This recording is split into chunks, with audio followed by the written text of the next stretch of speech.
Here we go, folks. It's game on yet again. This is what it's about. Rossa Prada Pirelli, INEOS Team UK. Both pushed their protest button. Both thinks the other one fouled. The starts are always pretty important in the America's Cup. I mean, if you can get a jump off the line, that can really improve your chances of a win. There were probably any number of different fouls right there. Pretty tight, huh? It looks like the British tried to squeeze in a space that wasn't there. Felt like the right thing to push it. Think if I was doing it again, I think I'd do the same thing. The challenger of record haven't put a foot wrong. Each race, we get better and better.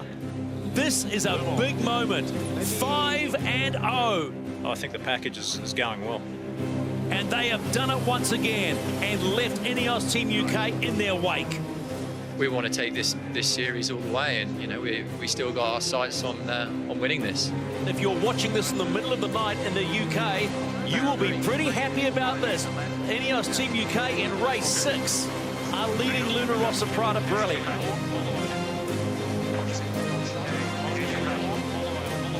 The only thing that matters is the next race. It may be a small win, but it's a significant win. We were obviously not happy to be 5-1 down. It's not at all where we want to be. The comeback might just be on for INEOS Team UK. But like I keep saying, this team won't give up. We just will not give up. That momentum's key. As we all know in sport, momentum's everything.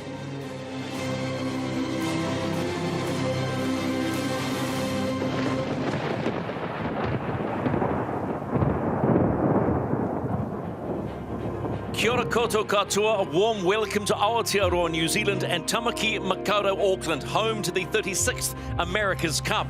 Day 4 of the Prada Cup final, and with the scorecard at 5-1 in their favour, all Rossa need is 2 more wins, and they are the official challenger for the America's Cup. But they won't be getting carried away just yet.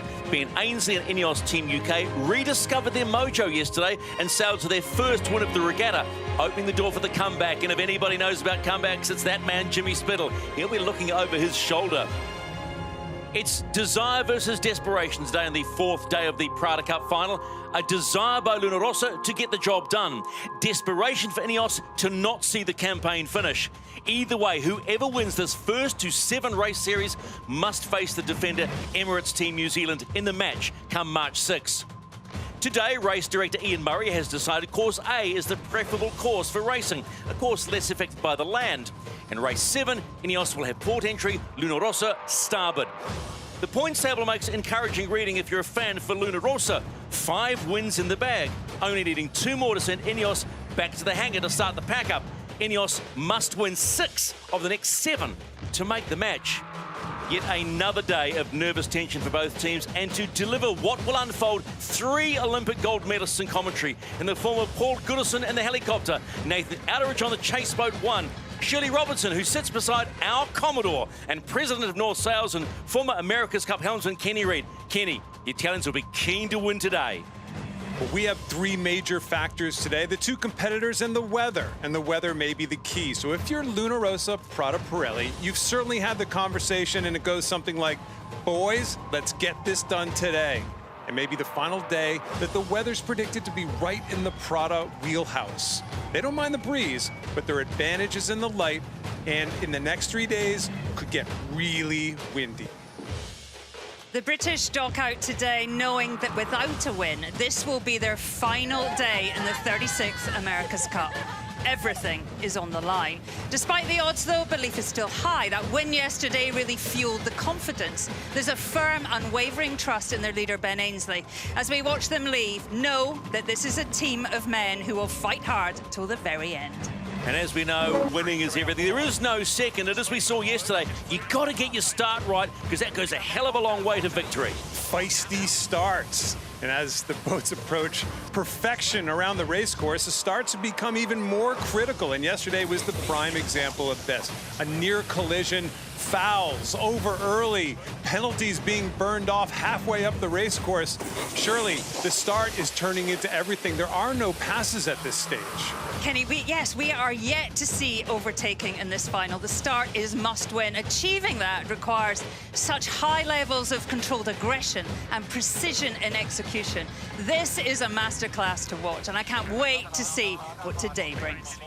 in this first stage, it was INEOS, and they actually really took it in the chin. They had their penalty. And the second time around, they finally got one. Ainsley finally got on the board and got themselves a win. And why? Because he controlled the starting line. Let's see if they can do that again.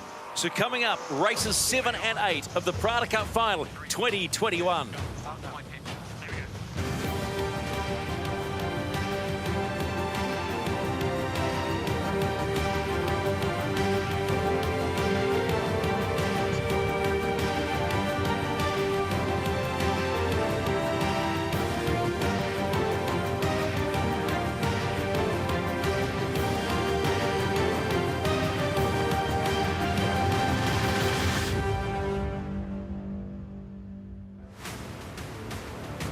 Let's go sailing. This team have their tails up. Port tack entry for INEOS Team UK, which puts the pressure on to get the timing right on that critical final approach to the start. It's well documented that in this wind strength, they have to start with at least a slight edge to have their chance at beating a slightly quicker yacht. Cue the afterguard. The pre-start communication between Scott and Ainsley must be flawless today. No mistakes, no penalties. They have to be perfect. Every race is kind of nearly a must-win race, so we treat it like any other race, really. And Ben and Giles at the back of the boat, they've been there before, they've been in their situations, and I think everyone trusts them to the hill that we're going to get the job done. So we'll just do everything we can, and pre-start's obviously pretty important, so we'll see how we go there. But I have every faith in the guys that will put the boat in the best possible position to try and get a few more wins on the board. Here's the team that want to provide the final hammer blow today. Rossa Prada Pirelli go into today with an enviable points lead on the British, but appear anything but complacent. We've watched them grow into a confident, formidable outfit. Their execution, their precision has become super impressive, clinical even. This is a team of men working as one. They're well drilled, impeccable, giving the twin drivers, Bruni and Spittle, all the tools, all the confidence they need to take on the British with a bag full of race-winning moves. We have a really clear frame of mind that we are taking one race at a time, so it doesn't really exist any cushions. No, that's something we don't really rely on. As we want to win every race we do, so we focus 100% of getting out there, get the best out of the start, and win every race. Today we're out on the Hauraki Gulf for an America's Cup Speak Course A. A northeasterly sea breeze looks to be gracing us with some perfect sailing conditions. Our standard 2-minute start sequence is then followed by a 3-lap windward leeward course with 2-mile legs, finishing downwind. And to give us the up-to-the-second view of the wind and current, out on the course, our own Nathan Outeridge live aboard Chase Boat 1. Nathan, another gorgeous day on the water.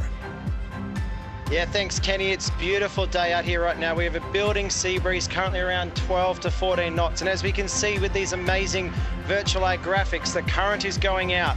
It's going to get stronger as the day goes on, and it's going to favor that right-hand side. But one thing that's going to happen is the sea state is going to keep building as this current keeps strengthening. It seems like everyone who owns a boat has decided to come out here today.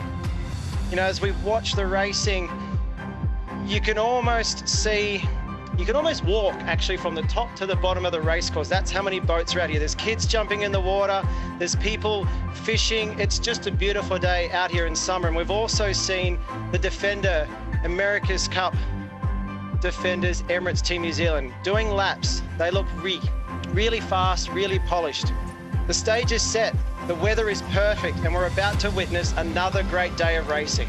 It's game on. Let's get into it, guys.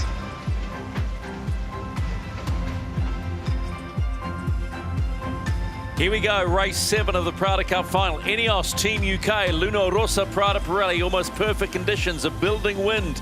Who does that favour, INEOS Team UK or Rossa Prada Pirelli? Another amazing spectator fleet out on the water, ready to see this one unfold. And you can just imagine, look at that spectator fleet for a start now, virtual eye giving us a perfect view of the stadium course. But Kenny, what's going through the mind of all 3 helmsmen right now? Well, just get a good start. I think they can compartmentalize a race day down to the fine moment, Shirley, and that is to get it sorted and get a good start, because without a good start, nobody's going to win this race, as shown by the last 5 or 6 races that we've seen.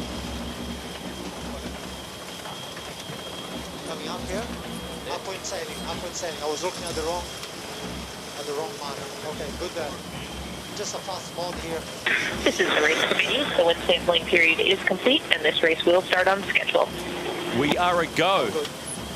Good news. I think the British boat will be quite relieved. The forecast for today was initially quite light, but just look at it. We're seeing between 10 and 13, 14 knots. The hope of a little bit more to come. So massive relief for Britannia. We talked earlier about starts. Get the start right, it goes a heck of a long way to winning the race. I wonder what the mindset is of Sir Ben Ainslie on port entry today. Giles Scott sort of suggested in the press conference yesterday that they quite like port entry to control the start. Well, I don't know if they're controlling the start, but certainly they're controlling that turn back, that critical turn back. You force the other boat into making that big ultimate decision. Do you want to lead or do you want to push? They all have playbooks. There's no question about it. And yesterday, Luna Rossa pulled a new trick out of the bag. There's no question in my mind that they showed us something, and they showed Ben Ainslie something he had never seen before. So let's see if they got another trick up their sleeve. I wouldn't be shocked if they did. Jimmy Spittle was saying that their technique, their handling is very good and very smooth. That has gone a long way to put them in the position they are now. Every day, Stephen, they're better and better, and they're showing us more and more tricks. I mean, they're really getting to grips with this AC75. It's a joy to watch.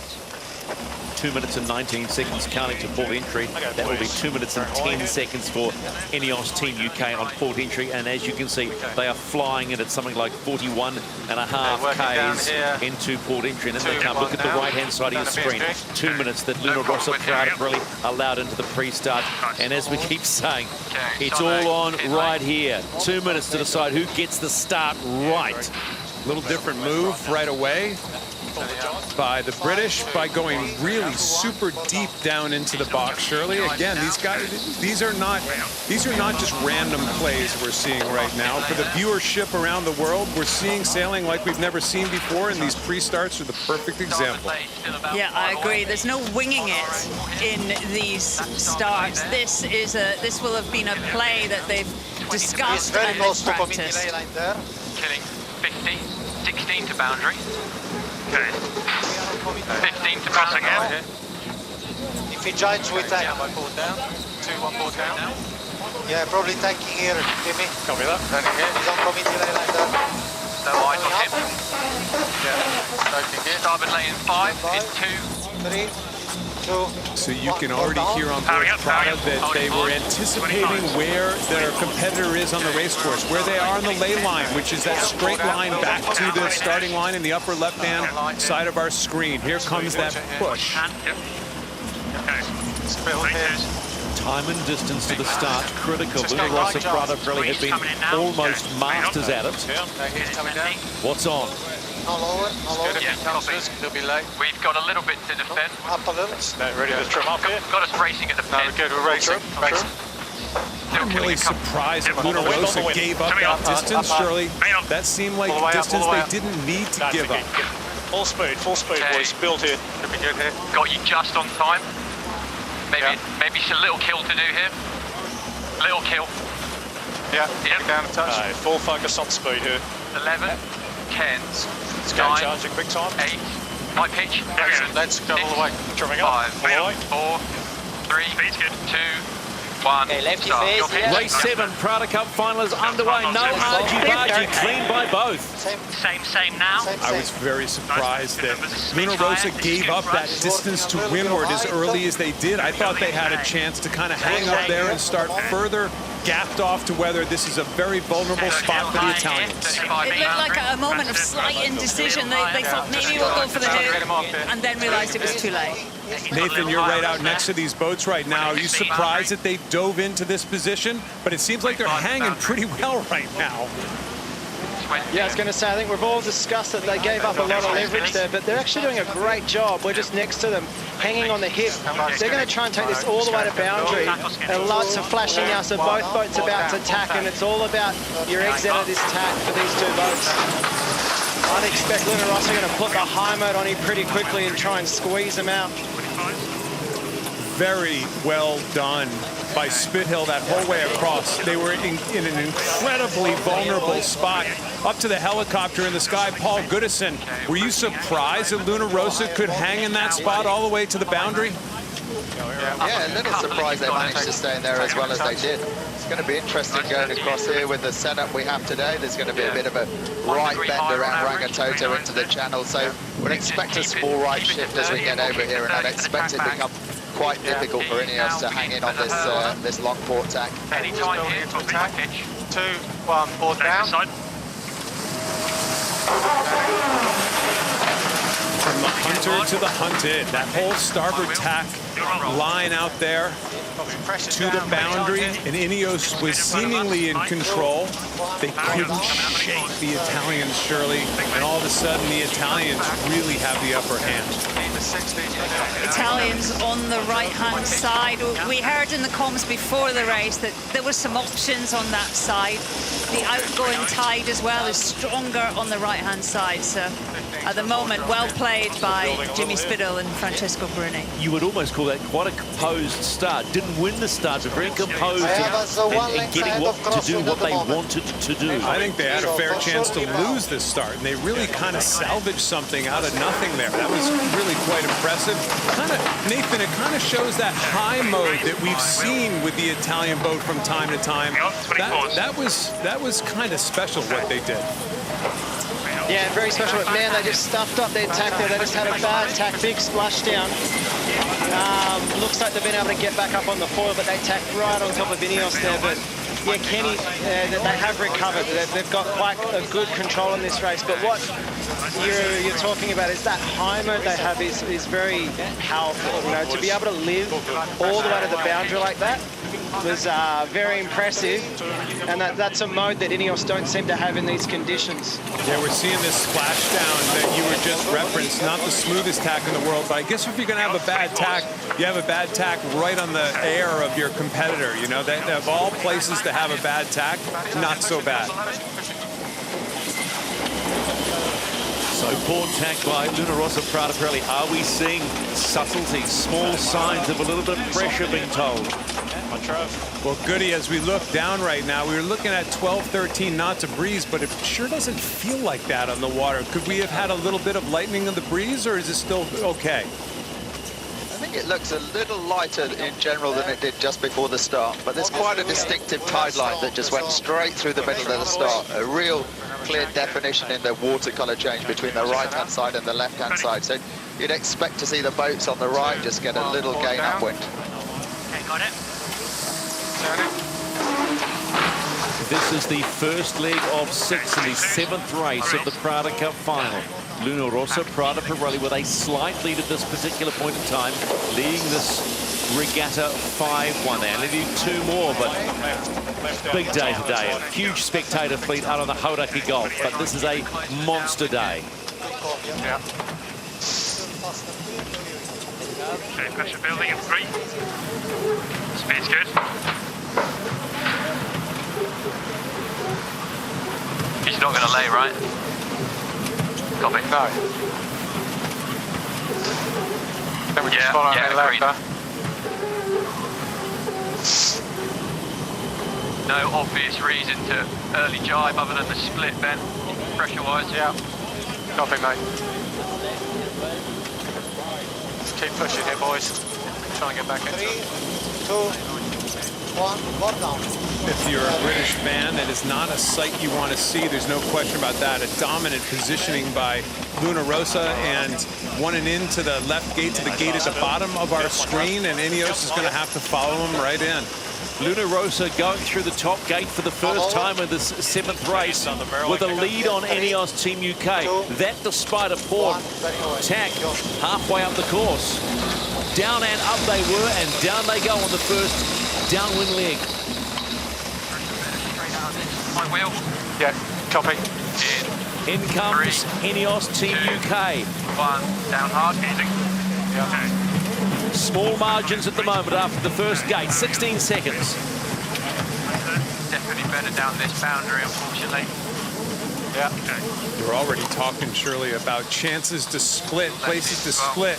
Usually you're patient this time in the race, but Goody, we're looking down on the course. This is the race course that really doesn't have a lot of shifts, does it? It's really kind of either persistent or kind of one side favors. Not a lot of chances at passing from the wind shift standpoint.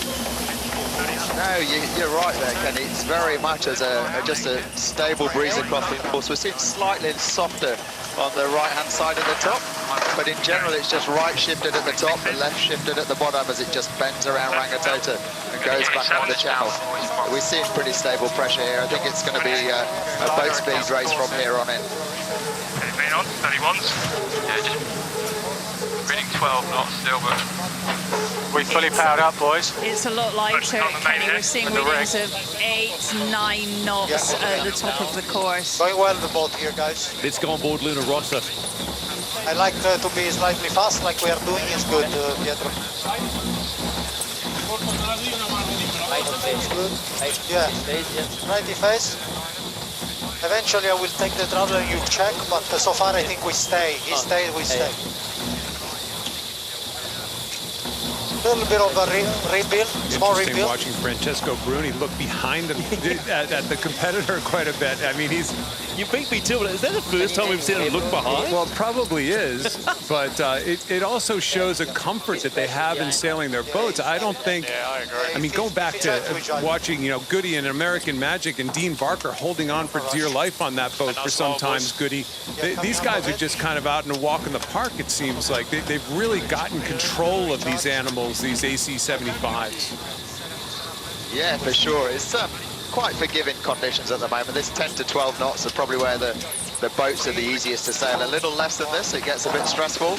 And then not until you get over 15 does it really start the heart racing again. It'd be interesting to see what Francesco's heart rate is right now.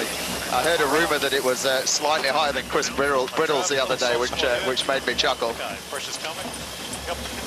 Feels like nice this side. Just on our hip. staying a little bit hotter here, Bled. Good Get up the pressure speed on and then work it down. Right now it's one on Just the left, boys. keep an eye on that lay line, obviously, Ben. Yeah. But we just want to not go too far to the right though after we've rounded. No, no problem. If he does a JK, I go early tech. No problem. Yeah. Yeah, yeah. So look at the heart rates. Sorry, Kenny, there are the heart rates. Francesco Bruni sitting around, well, 122 and Jimmy Spittle at 79. Look at him. Well, he's fit. He's fit. They're getting a defibrillator out for Spittle right now. No, not at all. If it was down around 40, you'd probably get it out there. But where's the big man, Chris Brittle, sitting at the big grinder at the front of INEOS? I bet he's up there right now. The lead around 270 metres on the first downwind leg of the 7th race in the Prada Cup final. Luna Rossa Prada Pirelli in control. They're heading towards this bottom gate for the first time.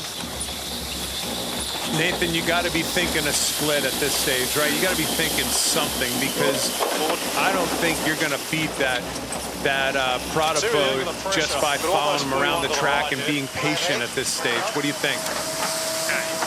Yeah, they definitely need a split, but you heard Francesco Bruni saying down there, if they JK, they tack straight around this mark, I just tack and match it. They're not going to get a split.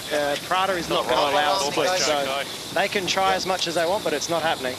Bottom gate for the first time. Luna Rossa Prada Pirelli still controlling the 7th race. And as we have said on numerous occasions, as this team has got better and better, nice smooth rounding of the mark, and away they go on leg number 3 of race number 7. It was 16 seconds at the top gate. And not too much more as INEOS Team UK come around the bottom gate.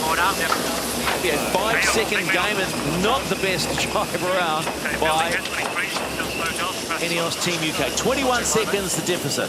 Shirley, it shows how smooth these boats have gotten, though. We're calling that not a great rounding. That's a brutally hard maneuver that they just pulled off and had a tiny little splashdown. Looked pretty good to me. Maybe not the perfection that Mr. MacGyver here is expecting. The bustle just kissed the water. They survived well. You know, both these boats set out with a slightly smaller jib, expecting more breeze. And I wonder if this is also hurting INEOS. You know, they need power in these lighter conditions, and currently look to be slightly struggling. Yeah, a little further and just dig into this left. Yeah, I agree. They're sailing like a faster boat. I mean, it's really not your mentality of how you cover, where you position your boat, everything else. If you feel comfortable in your boat speed, man, oh man, everything comes easy. I'll tell you what's comfortable is the communication between Jimmy Spittle and Francesco Bruni at the moment. Let's see if we can grab a bit of it. Nice stack, boys.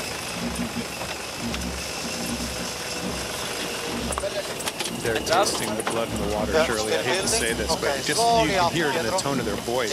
It just feels a little different.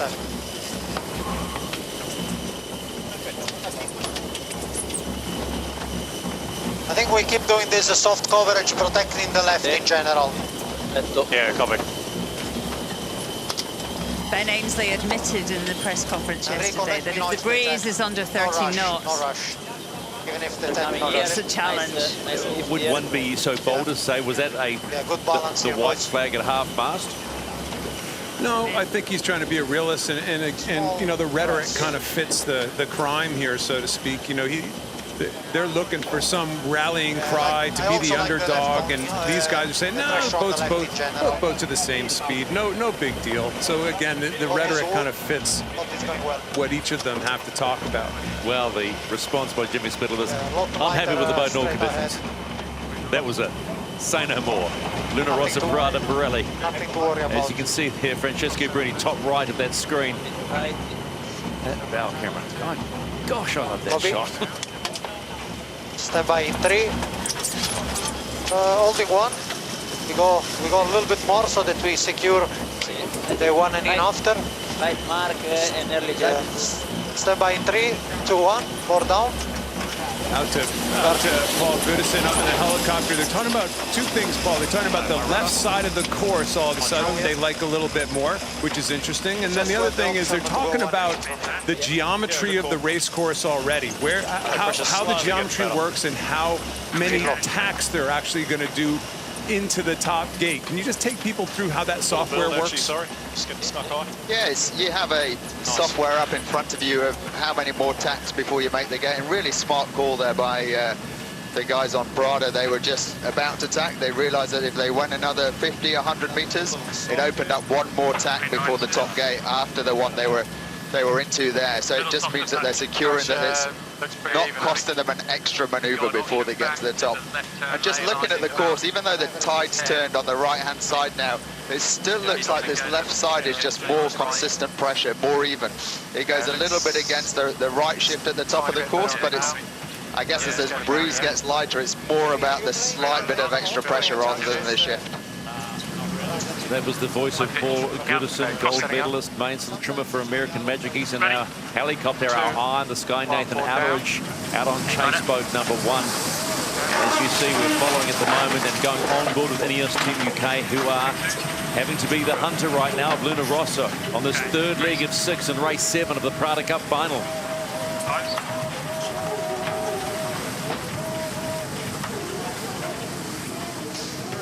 27. Just go one and in here.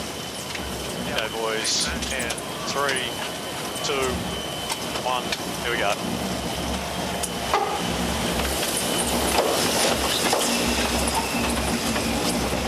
My rake, my drop.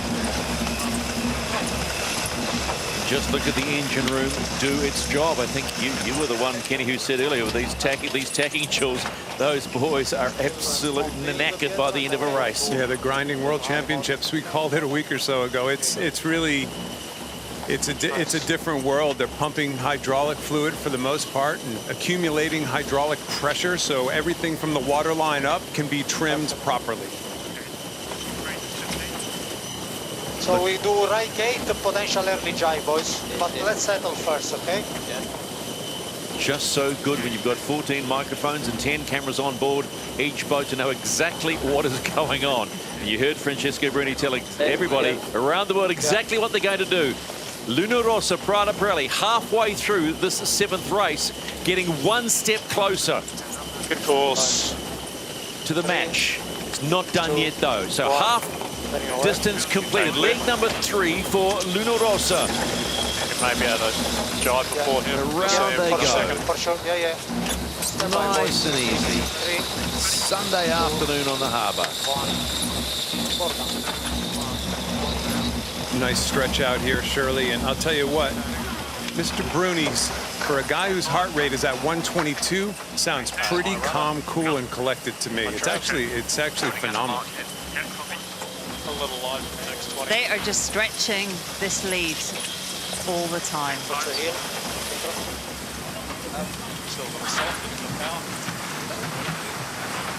INEOS Team UK approaching the halfway mark of this 7th race. And that, as Shirley quite rightly says, that lead has extended to Luna Rossa Prada Pirelli. INEOS Team UK, top gate. Yep. So this is course for 10. And it's gone over 5 a minute now. 4, 3, 2, 1. Dig down. 1 minute and 7 seconds on the downward leg. Leg number 4 of 6. So Nathan, in this wind strength, when are you, let's put yourself in Peter Burling's shoes for a second. You think they're impressed? You think they're nervous? You think they got him? What do you think? If we're slightly looking ahead. We still got a race to go here, but this is a very impressive performance here in this wind strength. And this is the predominant wind strength this time of year, right?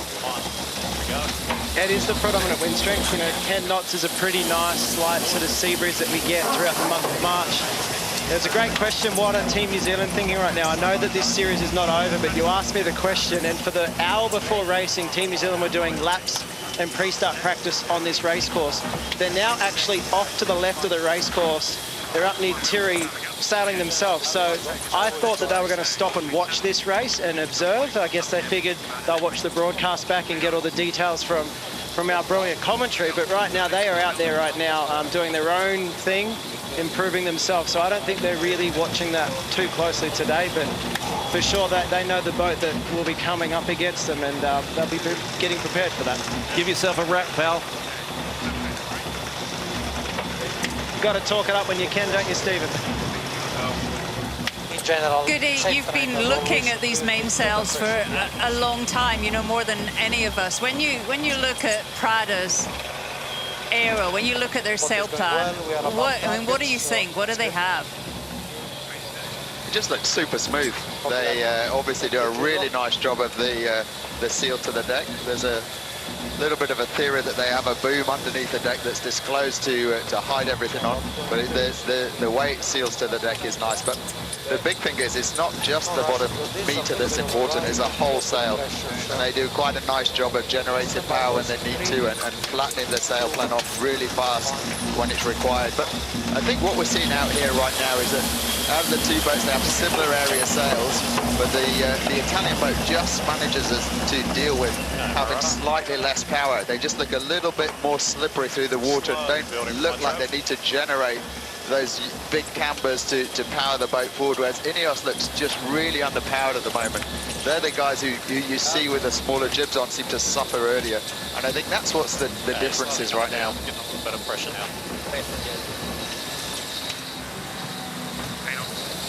As this lead stretches out, Nathan, back to that Team New Zealand question. They're actually jumping in on this race course probably to get their own data on the race course, and then they see all the TV data after these races. They have something to compare one for one with, don't they? Yeah. Yeah, there's a huge advantage being the defender. They do laps of this course before and after these races. They try to do that in the same wind strength, and what that means is that they know how they stack up compared to these two boats. But these two boats have no idea how they stack up against the defenders. So New Zealand might not be getting any of the race practice or training, but they're getting a good idea of performance comparisons, which these teams aren't getting. It's good to be the defender, Shirley. Gotta make the rules. Luna Rossa approaching the bottom gate to complete the fourth leg of race number 7. They have stretched the lead on INEOS Team UK in front of a magnificent spectator fleet. As you can see on our virtual eye, it really is a stadium watch for everybody out there and for you at home, wherever you are watching around the world. As Luna Rossa gets set to round that bottom gate and start on leg number 5. Just like a ball play. That's what that rounding was. Smooth and slick. There's a little lefty again. Okay, Same lefty as we had before. You will be 2, 1, driving. 4 down. Okay, no problem. Turning.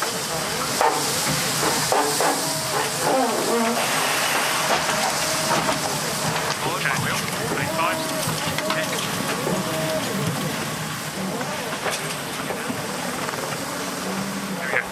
Down that feet. I wouldn't call that a rambunctious crossing of the deck by Mr. Ainsley right there, Shirley. Okay, 34's my pitch. Yep. How's pressure INEOS look Team out that UK leg? into the bottom gate. Yeah, looks good. To finish leg number 4, it was approximately 1 minute and 7 seconds at the top gate. It picked up a little bit of time. Just a little bit of time, but when you look at that, the speed of these AC75s, they need a lot more than that. 1 minute and 2 seconds. Picked up 5, but let's be blunt, it's probably not going to be enough. We talked about it in the pre-show, Shirley, the perfection that these boats have slowly developed over time. We used to talk about a 1 mistake lead or a 2 mistake leads, expecting that mistake, anticipating that mistake. They just don't happen anymore. No, we're not seeing... Think back pre-Christmas, we didn't know what to expect. The mistakes just came thick and fast. But now, the way they sail these boats, both teams, it's extraordinary. Perfect example. First leg, bad tack. Luna Rossa Prada Pirelli. Pre-Christmas, that could have been a game changer. Down, up, move on. Thanks for coming. Yeah, it's... It really is traditional in these new crazy classes. We saw the same thing in Bermuda, Nathan, didn't we? Where the boats were super unpredictable early on in the series in Bermuda, and then as it went along, remember the old flight time? We had 100% flight times very often near the end. We're kind of seeing the same thing here, aren't we? Yeah, we are. The way that I guess the America's Cup's always worked is it's a design race. It's generally about the fastest boat. So you spend 2-3 years designing, testing to make the boat go faster. You're not ever really doing any race training. These teams haven't been able to do any race training except against their chase boats. So when they came here in December, that was the first time they got to line up against another boat. And so the race mistakes come in. So we're commentating, being very critical of them not being very good at racing when, honestly, they've spent 3 years only on performance. And right now, you can see why. One boat is faster than the other. So the 3 years of development on making sure those foils, those sails, those systems on board are as good as they can be is what's deciding the race. So I guess the way that it always works is the sailors just have to work out how to sail and race these boats, but they really rely on the design team and the engineers to come up with clever solutions to make the boats go fast. And it's a collaboration of the two things, and that's why the America's Cup is such a unique challenge and a huge team effort. You know, the most surprising thing, I'm going to use the word surprising thing about the performance of Luna Rossa. All up till the Prada Cup final, let us be blunt, they were nothing flash. They weren't setting the world on fire, and suddenly, surely when it matters, boom. I mean, just as Nathan said, they'd spent all that time developing the boat, and there was certainly potential in the boat. We saw glimmers of greatness, but they couldn't tame the beast. And as the weeks have gone on, it's just got tighter and tighter and smoother. I can remember Jimmy Spittle coming, was it just pre-Christmas or just post-Christmas, saying, and they just finished the race and going, and talking to Francesco, going, mate, we're on the edge. We're right on the edge. And there's almost a sense of, I'm not so sure how far we can push this boat. Right now, they're going, well, let's just keep pushing it, because they have incredible confidence in their platform. Yep, same plan as before. Just one on there. In any yacht race, Kenny, when you know coming up a little now. you have the speed edge, it's a joy. You can do whatever you want, go wherever you can. You know why, Stephen? Because a slow boat has never won the America's Cup. Attaboy, attaboy. Tank 17 bleds, copy. Rolling windward. 26s. So this is race 7 of the Prada Cup final. Luna Rossa Prada Pirelli have 5 wins. As it stacks up right now, that'll go to number 6. And then they're 1 step away, 1 win away from the match. Just getting there. Just got to know what's going on in Ben Aze's head right now. Yeah. I think it was really showing in that last cross. We saw him run across the boat. He kind of did it, kind of half speed. Listen, he's on. Yeah, it's 27. We don't know for sure, but mentally he's on to the next race. This race is over, Shirley, don't you think? Hold it here and go soft. Maybe if the conditions had been different, but as you say, Ben Ainsley's a realist. They know the performance profile of their machine, and today it just didn't roll their way. It's light winds. They know they've got issues with that. Gonna make it anyway. Let's not raise the white flag yet as we complete leg number 5 for Luna Rossa Prada Pirelli, and they will head on the downward leg, the home leg, in race number 7. Lower than this. This is good though. 2, 1, all good. Sweet. Just like that, around they go and head home. Luna Rossa Prada Pirelli, the challenger of record, moving a little bit closer to the big show, the America's Cup. Yep. You'll see him setting up. That's crossing. Copy. Yes, I can see. 2. Stand by, boys. Down. 3. 2, 1. Board down. Get board. We'll let these guys commentate for a little bit. It's fantastic to hear the action on board, of course, but when it gets spread out like this, it becomes a little more, I guess, predictable. Yep, 26s. The one that you can guarantee. It'll be pretty quiet on board Luna Rossa. Maybe a little more animated as we sit right now with INEOS Team UK. Pressure here. Copy. Yes, ideally we want to try and get around that left, don't we? Better pressure. Yeah, I think so, yeah. Okay, let's see if we can get there. Yeah. Not sure we are. Yeah, copy. The 26 is there, I think we just build. Yeah, building here for attack. My pitch. Yep. Set up, lads. Okay, crossing. Ready. 2, 1, quarters down. Turning. INEOS Team UK. Powering up 22s. Okay. 3s. Taking a little bit of height. Finally getting through that top gate for the last time. And that lead, let us be honest, has blown out. 29s. Gentle land. 1 minute and 45 seconds deficit. That was a heck of a lead for Luna Rossa. Not so for INEOS Team UK. It's going to go back to that start where Luna Rossa really had an average, maybe below average start, right? And they hung in there right to the first edge and actually leave out them coming. We hadn't seen that before. That was actually, I thought that was a remarkable 45 seconds or so, Shirley, that these guys really showed a bit of dominance, that height mode in the light stuff that we've seen bits and pieces of. That was pure power. That was amazing. If it had been the other way around, INEOS would not have survived there. But as you say, Luna Rossa have modes, they have options. And as they're getting more and more familiar, more comfortable with their boat, we're just seeing more and more of that.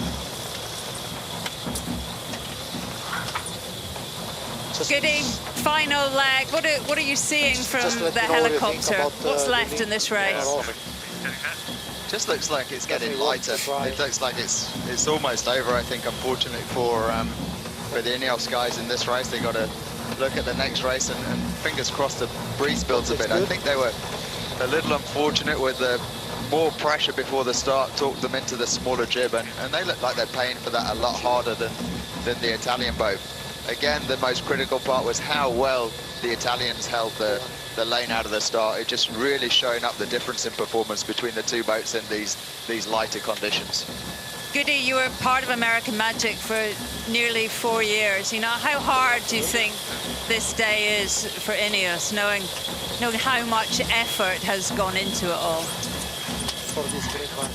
Yeah, it's hard. The pressure's on, but you're still looking at each race at a time. They're still going to be thinking on the INEOS boat, we have another race to get this right. We have to be more aggressive in the starts. We have to try and get in front and make it hard for the Italians. But when you're sailing a boat in these conditions, it's a little bit better. It gets very difficult. It was quite surprising there wasn't much RG in the start. Well, we were expecting more as to what we saw yesterday. I personally was just a little surprised, knowing how important today is. I mean, the British boat nailed the start. They had a play the way it was going to pan out, and Jimmy Spittle just didn't really engage. They had a plan, and they have a plan. Jimmy Spittle, Francesco Bruni, Luna Rossa, Prada Pirelli, the challenger of record.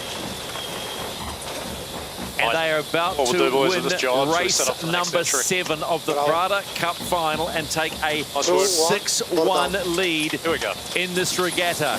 They can smell the America's Cup match. They are across the line. Luna Rossa, Prada Pirelli with win number 6. They have signaled their intentions. They're showing Emirates Team New Zealand and the rest of the sailing world, they are here to play, and they will play hard. Good recovery. A couple things off the boat there. Good recovery, first of all, for obviously. But the second thing is they got this down to such a science that they jibed at the finish line to, quote, set themselves up for the next pre-start. So they're already thinking about the next pre-start. That's the detail that has gone into sailing these boats and preparing these boats to do battle. I thought that was very interesting. Also, hardly even a well done. I mean, I've never seen such a calm Italian unit before. They're definitely taking it one race at a time.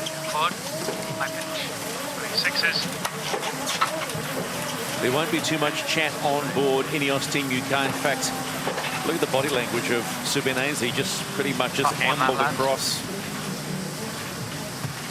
to that starboard wheel. The question now is, can they win the last race of the day to stay alive? They have to win. They have to win every race now. I would have placed them off that starting line in a really good spot. And the fact of the matter is they couldn't make that spot 6. Really shows how much improvement Luna Rossa has made. INEOS Team UK finish race number 7, but they finish in a place they don't want to be. That is second, and second gives you nothing. One more race. They've got to win race number 8, otherwise it's over.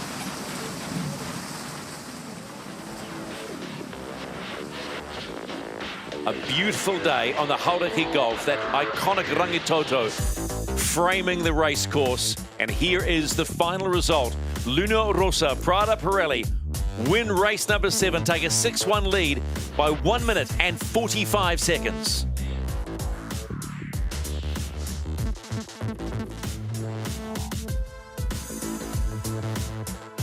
this was not maybe exactly that feisty battle that we thought it was going to be, but on the top of the screen is the Italian boat. They actually give up a lot of leverage here and get down into what we think at the time is a really vulnerable position. That it's a terrible position to be in, actually, Shirley, as we all know. You don't want to be that tight to windward boat. It's really hard to steer from. It's really hard to build speed from. We all really thought that the British were in a nice spot. Well, that didn't pan out because they actually hung in there all the way to the boundary, and after 2 tacks, made a lee bow stick. We were really surprised at this. It was just a better tack. I think INEOS came out a little deeper coming out of the tack. It just shows that the maneuverable boat really has a big advantage right now, and they turned that very quickly into not a one mistake pass, because they did make a mistake right there. They just turned it into a dominant performance. Sure, they tried to give away a little bit right there, but surely from here on, it just became kind of a cakewalk, didn't it? There's no question Prada is faster, and the more maneuvers they do, the more it seems to extend in these light winds. So from not a brilliant start, they managed to hold on and just extend throughout this race. I mean, very, very impressive. This lead just kept growing. I mean, a minute 45 at the finish. That's a crushing, right? That is dominant. Just kept ticking away and ticking away. Didn't put a foot wrong, and like you said, Shirley, when you're in a faster boat, it's easy to be a brilliant tactician. There's really nothing in it. Going around marks, the right strategy, the right, as we were talking to Paul Goodison about, the right geometry, using the race course to your advantage, and even when you finish the race, jibing and setting yourself up for the next pre-start. You know, it's really hats off to these guys. Really, really impressive performance. Conditions ended up fully in their sweet spot, didn't it? We're going on board Luna Rossa Prada Pirelli in just a minute. We'll just get ourselves sorted and have a talk to Francesco. On board Luna Rossa Prada Pirelli, they are a 6-1 leader and 1 race win to go, and they'll be the official challenger of the America's Cup. Francesco, that's right, 1 to go, Francesco. How satisfying was that performance today? We are super happy, obviously, but again, we are very close. For sure, we are very close, but we need to focus to the next race. We cannot give anything for granted. We have to stay focused and keep sailing well.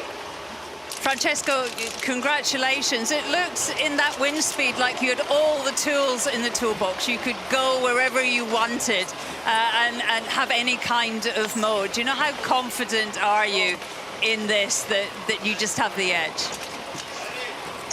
Yeah, I mean, we had a little bit more wind before the start, and then it dropped during our pre-start and was lighter. And this chop is probably making the wind also feeling less, I don't know. But it was definitely a lot lighter, and we both boats had smaller jibs, which I think was good for us. We definitely have the high mode, and we prove it after the first stack, and it's a great tool to have in this light wind.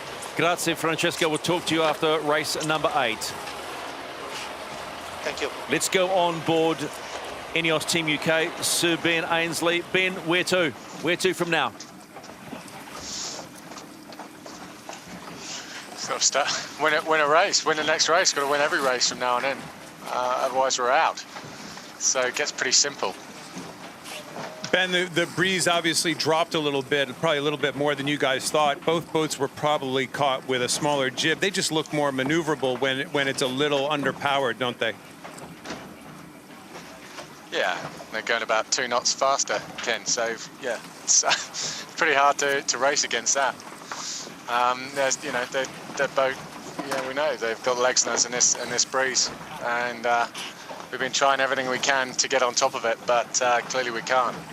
And yeah, it's tough. It's tough for the guys, but you know, we'll keep pushing. Breeze is still pretty light here, so it's that balance between trying to make something happen at the start or not. Clearly an even start isn't going to cut it against a boat that's performing that much better. Thanks for your time, Ben. Good luck in race number 8 this afternoon. Thanks.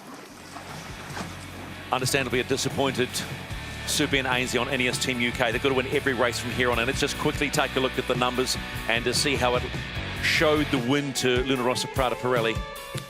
Yeah, barely a faster boat, so I think it's probably a lot about VMG and height, right, Shirley? I mean, that's really quite a bit of a distance sailed difference between the two, but there had to be a real height factor in there, not just pure speed, but both depth downwind and height upwind. Let's take a look at the key moment, because this was quite critical. This is incredible, right, Shirley? I mean, we thought Prada was in a really tough spot here. But they just managed to live there. They just had a little bit of height and lived there, still with pace. They're still at 30 knots. Just managed to stay long enough to get to the boundary so that when they taxed, well, Britannia was in a tight spot, and from there it was tough. Well-executed move is our key moment on the first leg of race number 7, but that's done. It's all over. We're going to race number 8, and Luna Rossa Prada Pirelli are in the box seat, one race win away. Onto the water, chase boat 1. Nathan Outeridge. What have Luna Rossa got more of, and what can INEOS do, Nathan? Well, Luna Rossa have got more height. It's really obvious from down at the water that they can sail a much higher mode. You heard Francesco Bruni say it there, and that means that on the start they can live in those tight positions. When they get to leeward of the other boat, they can really peel them off. It's such a powerful tool in this light air. And I'm interested to hear what Paul Goodison has to think. You know, you've been in this position of INEOS right now, you know, on the cusp of getting eliminated. What will they be thinking about today? I think they've just got to hope that they can get a better start and just try and really box them around and stay in front. The real difficult bit is every time you look at the Italian boat, it just seems to accelerate slightly faster, a little bit less drag. They can take that in height, they can take it forward, but the maneuvers look crisp, the acceleration looks good, and it's really an uphill struggle. But you know those guys on INEOS, they're real competitors. They're going to come out fighting, and I think we might a bit more action in the start this time. It was a surprise to see Jimmy stand off. You don't see that very often, but that must be how confident he is. Thanks, Paul. Appreciate that. Desperation time for INEOS Team UK. More to come. Race 8, not too far away.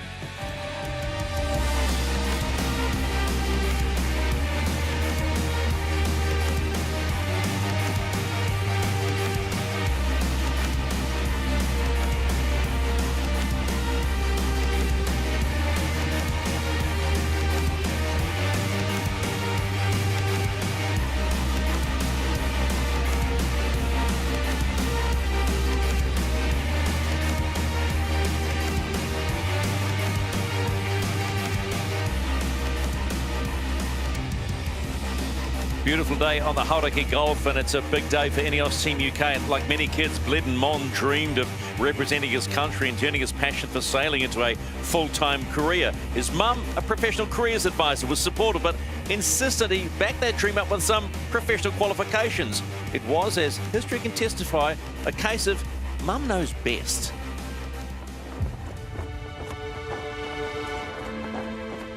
Things have moved on a lot since I started sailing. I don't think I could have ever imagined really being part of an America's Cup team.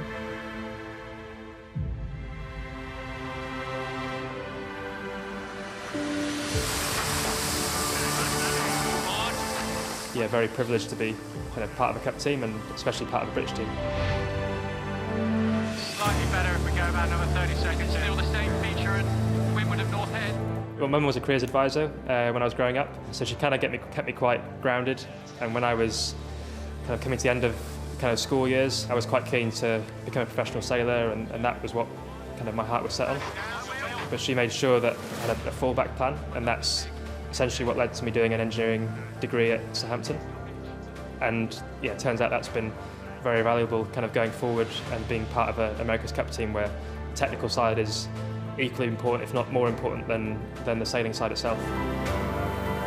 My engineering background means that I'm also involved in the design side of the team here, working on performance in the performance team. That's a kind of great balance to be able to have, to be able to work on the design side, but also be on the boat, on the water, and feedback learnings from a given day.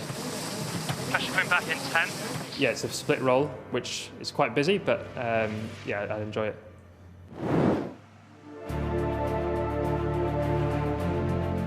There's obviously heaps of data that we get off a boat from a given day's sailing, but some feedback just has to be kind of how it feels, and that's quite subjective. We rely on kind of the sailors to give that feedback. So the relationship between the design team and the sailing team is something that develops over time, but I think we've got a nice balance here. My pitch. Okay, your will, my will. Sometimes you're happy to push the sim quite hard because the element of risk really isn't there. That does allow us to explore kind of the limits, I guess, with less risk and less consequence. But yeah, you have to be aware of reining that in a little bit when it comes to sailing the boat on the water. Consequences are obviously much higher. The sim is great for throwing the boat around and seeing maybe what the ultimate limit is. These boats are obviously 75 foot long. It's a big bit of gear. At the same time, it's surprisingly manoeuvrable, and as a result, you can really throw the boat around when it comes to pre-start sailing. Got us killing 15. And I think that'll be an exciting part of this cup, especially now with the upwind starts, kind of going back to more traditional match racing starting. And I think we'll see teams kind of really pushing the limits, particularly in the pre-start. Okay, turning the boat for a lock. All the sailors and all the teams are very experienced, and we'll be pushing the boats as hard as we can. So I expect to see some close quarters racing.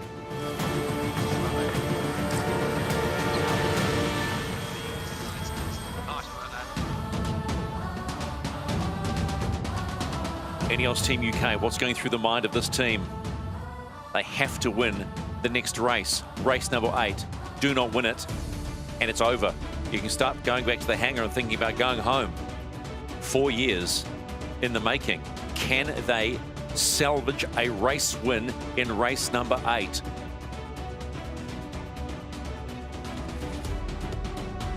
The Italian challenger of record, that's Luna Rossa, has tried and failed 5 times to win the America's Cup. The closest they've come is winning the Louis Vuitton Cup. That was right here in Auckland back in 2000. And standing on the dock, cheering his fellow countrymen, was Pierluigi De Felice. It was a life-changing moment and the beginning of a 20-year quest.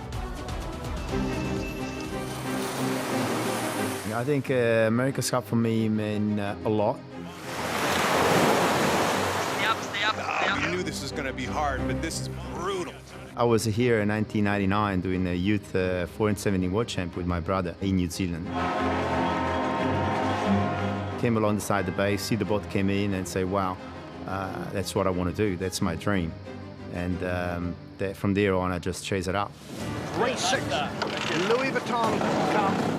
I did the 2003 Cup, my first one with Mascazzo Latino. That was, unfortunately, was a limited funded campaign.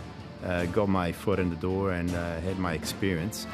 The start, race 2, our Valencia, Spain. Then repeat the campaign in Valencia, 2007. Had a good budget, 2 boat, a great crew.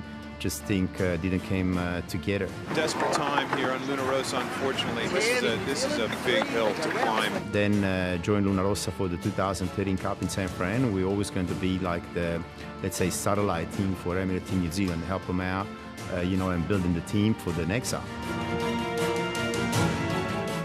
Then start working again for the Bermuda campaign 2017. Everything was going perfect. We had like 2 boats. We were the earliest team in the water, had a beautiful development program, and everything was going really great.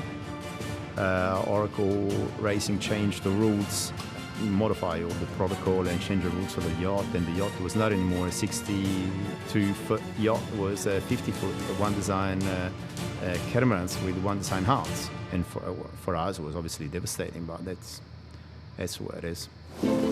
Pressure, good on numbers. You know, you can achieve a lot of things in life, and I guess that's the most important thing for me in sailing. You know, there is no a single race or a single moment or a single win that is not cool. An old friend used to say, you know, you're only as good as your last race, so you just keep pushing all the time. There is no one single time you're not pushing. It's always a new game in America's Cup. That's what I guess is a nice thing about the America's Cup. I remember I started with professional sailing in monohull, match racing, slow boat, and then we turned around and went catamarans, fast sailing, and then we went foiling, and then we went catamaran foilings, and now we're on monohull foiling. And that's, I guess, the beauty of it. We ride at the top of the sports and keep developing a new feature and keep following the technology and keep inventing things. I think we feel like we are in a sweet spots now. Finally got all the funding and doing the right thing and tick all the boxes to be competitive, being challenger record, and I really feel we got a great shot here. So.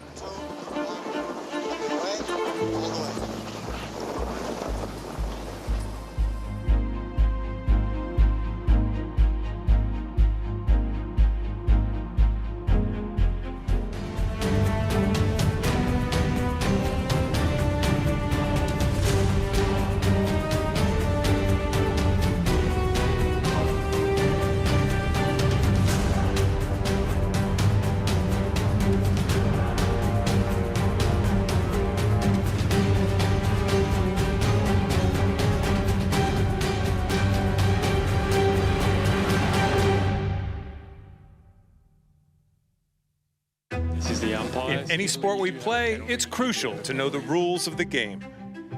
In the America's Cup, there's an exception to the port starboard right-of-way rule, and that's when the boats approach a boundary.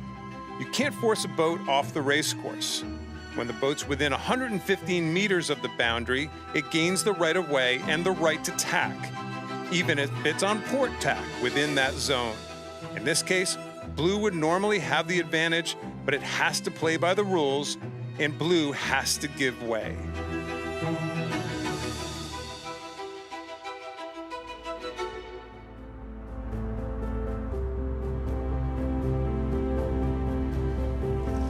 On board Luna Rossa Prada Pirelli. What's going through the mind of that whole crew? The likes of Francesco Bruni, also Jimmy Spittle. They are one win away from being the official challenger for the America's Cup. They've done it all in style. Let's update the team. Well, there's a quiet cockiness to this squad. For all the right reasons, they're fast, and a fast boat is a smart boat. It gets you out of trouble, allows you to sail without taking big chances. Ben Ainsley said he thinks Luna Rossa is going 2 knots faster. Well, I think the data shows that their strength is actually in their height upwind, simply higher for the same speed. A huge weapon, especially in match racing. Is this the final race of the Prada Cup? On to the match? Let's see. Question's got to be asked, and what the other question we have to ask is, what have INEOS Team UK got up their sleeve to keep this Prada Cup final alive? Let's confirm their lineup for race number 8. The 36th America's Cup really has turned into the last chance saloon for INEOS Team UK. One mistake, one bad call, and it's all over. 6-1 down is a mountain to climb for the British boat. I'm not sure how much more jeopardy Ben Ainsley needs before he kicks it up a gear, but this team are now living on the edge. They've come a long way, but if they're going to make it to the Cup match now, boy, do they need to deliver.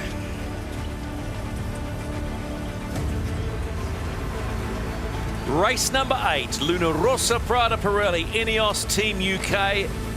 The team on the left, so close, they can smell the match. It's a different story on INEOS Team UK.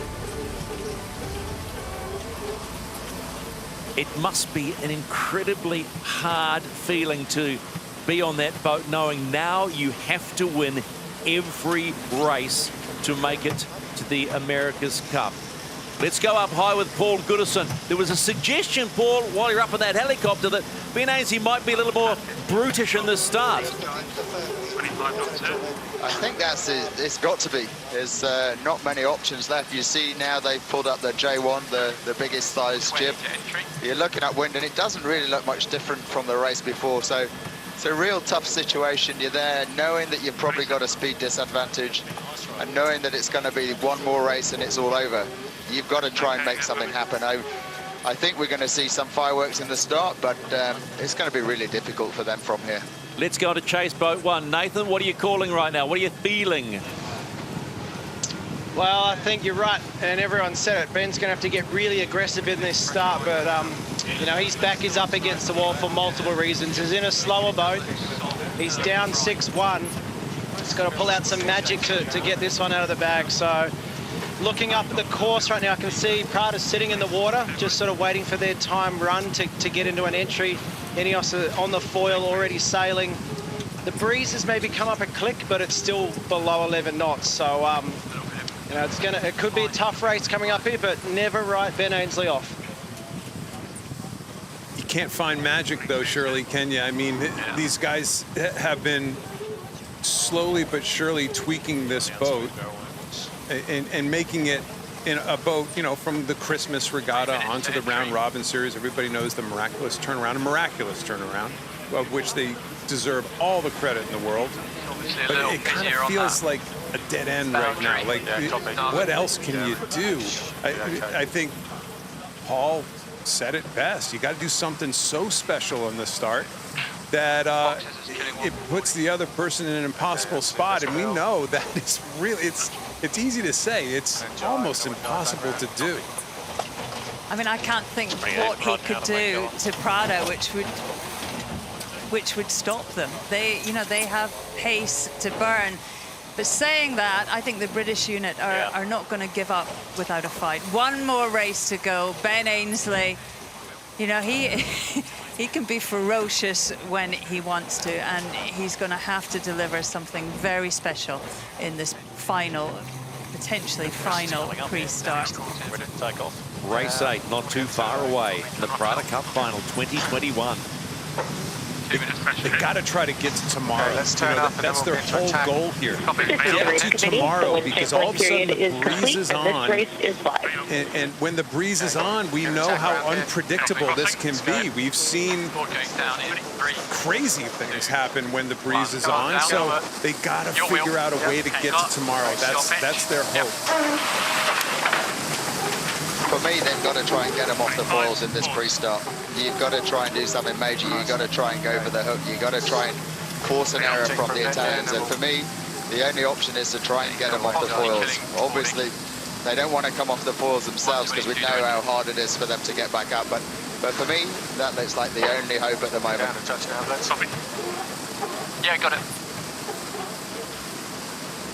Killing 25. Just under 60 seconds for pressure's port back up a entry little bit 4. now. Wonder whether we back off on the, you know, what we're talking about. Yes, yeah, copy that. Prada Pirelli. See how it goes. Killing 19. Direction third, 90 square.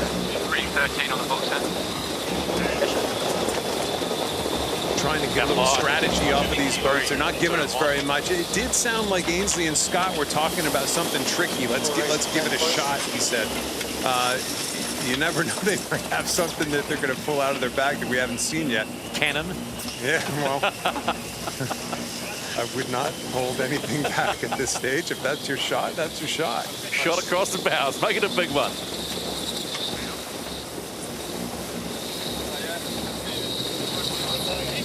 Port entry for Rossa Prada Pirelli. They're allowed in on 2 minutes and 10 seconds, as it has been for these regattas, and away they come in, sitting just under 40 knots. On the right-hand side, starboard entry will be INEOS Team UK. So let's see if the question is answered. What can INEOS Team UK and Sabine Ainsley do to something dramatic to salvage this campaign and head into tomorrow? We'll be coming around the bow in a minute. Yep.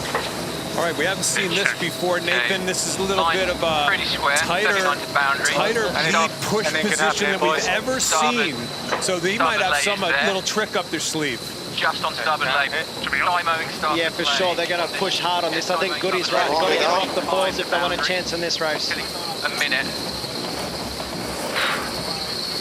He inside starboard leg for us. Left shift. 17 to boundary. 16 to boundary, 10 closest. Port down. Pressure is even on the course. Coming up in. Clearing board bend? Yep. Starboard getting board. Prada, they had to jibe early there on Ainsley's boat. He's the one who's vulnerable to a hook right now. Trimming up. Actually jibed himself in kind of a tough spot. Early back. Killing 9 to the Your wheel. My wheel. Watch him on the down. Get on this breeze, get on this breeze. Coming on this breeze. No, don't, come on, too much. Okay, nice, We mate. got him good. Yeah. Nice there, 26s, boys. No problem here. Building here now. 26s. Okay, They'll say they're going to bear away and do a port tack start, so they think gotta that, take height now. they think that Ainsley's actually on time at this stage. Nice pressure He's here. actually given in to a port tack start on the Italian we're side. early here. To attack. Yeah, easy touch. Just make sure he doesn't lock us out here. Okay. Still early. They are both early. There's no question they're both early. Both could be starting on port tack at this stage. Ainsley might not be out of the woods yet. Come out of this. Okay, got it. No, don't think so. Protest up from Luna Rossa at the start of race 8. Yeah, I will flag it. I will. No lower. Whoa! Okay, good angle. Come to the line. Game on, race 8. Big on, boys. He got port starboard. Ainsley was still so early, he had to tack. The Italian boat crossed the line early. They must slow down 50 metres. 20 knots here at the moment. Yeah, it's just super low here. Okay, boundary 35 away. Split tack start at race number 8. Italy OCS have about 20 metres to kill. Good speed there. 20 metres, do it out of the tack. 20. Yes. Breeze is a little in the The left. boys in chief umpire Richard Slater saying they've got 20 minutes to burn on that penalty for crossing the line early. Italy, this is the umpires. Italy, you still have about 17 kill. Clear, penalty complete. Down. Clear, go, boys, go. Copy that. Okay, go board. Fly fit, 22s. I will. Let's go back to the start. Let's try and figure out what went down. This is going to be a tough one to figure out. Got him just ahead of crosswind. Do that shortly. First cross coming. Race 8, Prada Cup final. We're too close to try and tackle him here, unfortunately. Got to be fast. Is he a duck or not? Small duck, come fast. Yeah, coming down. Yeah. Fast here. 31. He's pressing a And little. coming on the breeze now. Should be On the breeze. Nice there. Nice. Well, surely they got ahead. I don't know how they did it, quite frankly. In that start, they were in a really vulnerable spot. It looked like a port starboard to me. We'll try to get Richard Slater in here in a bit to talk about that whole pre-start. There were buttons being pushed, fouls being accused, and at the end of the day, INEOS got what they needed to get. They got ahead on that first cross. Let's see if they can hold them back. Here it is. Here's Luna Rossa on starboard, INEOS on port. Yeah, I will flag it. Boy, that's a tricky one for me. But they get in here, they get over the line early. We got Richard Slater with us right now. Richard, talk about this port starboard. Yeah, Ken, we had a GBR were able to cross, and then Italy at the last, after they tacked, altered course up, which means they've got to give them the room to keep clear.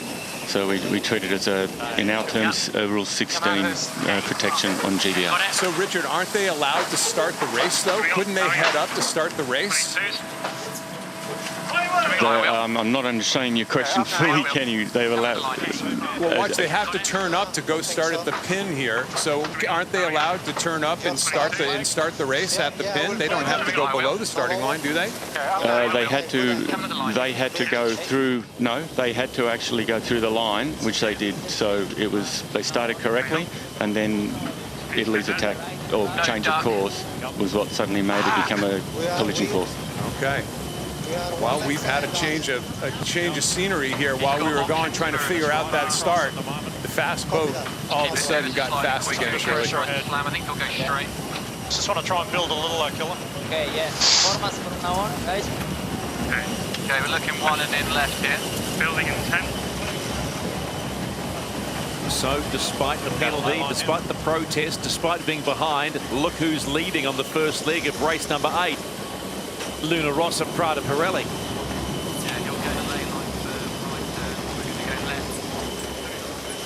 Good pressure coming here.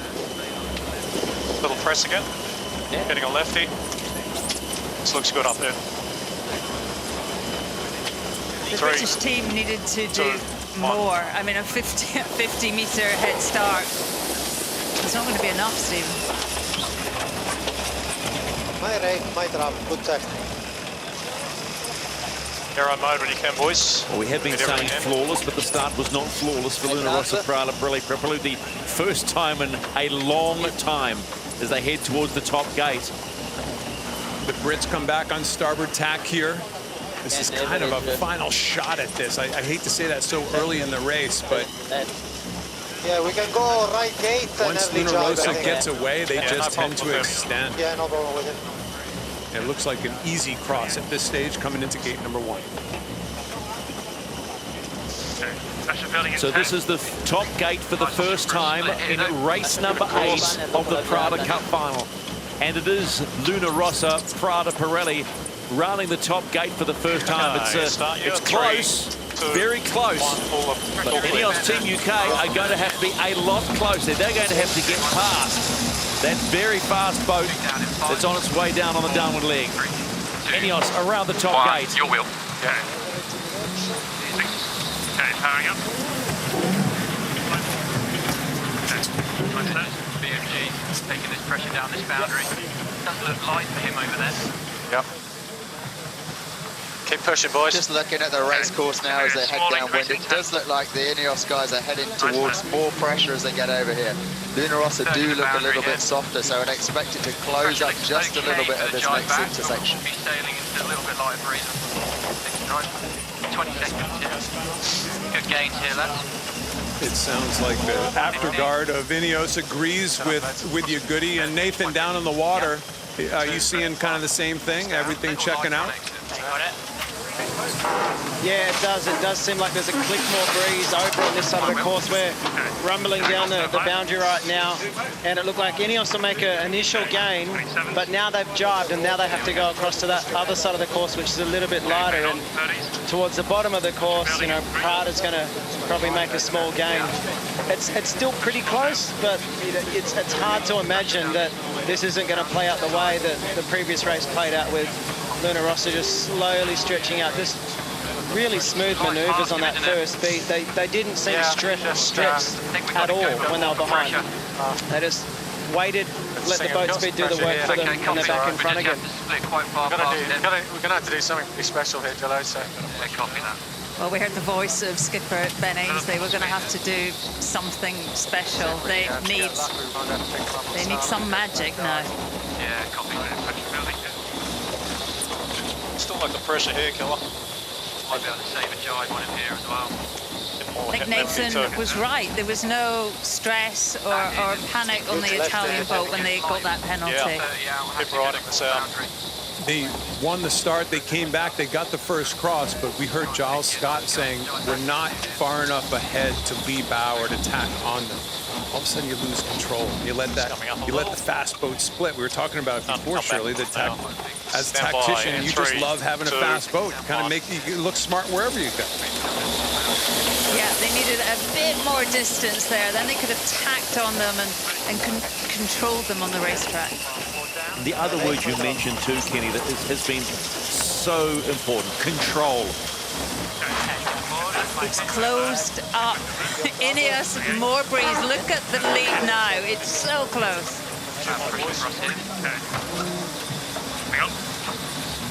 Downwind leg for the first time in the 8th race. I don't think he's laying from the... No, he's not laying. Not much in this, Nathan. Nice little close-up by you. That's not right off the British podium right now. I think he won a bit. Yeah, it is getting closer, and it all comes down to the lay line at the bottom, Mark. If INEOS are laying here, which I can't tell from where I am, if they lay, they save a manoeuvre. If they have to jibe again, we're going to get a split at the bottom, Mark. So either way, good news for INEOS supporters right now. Good pressure here. Good gains, lads.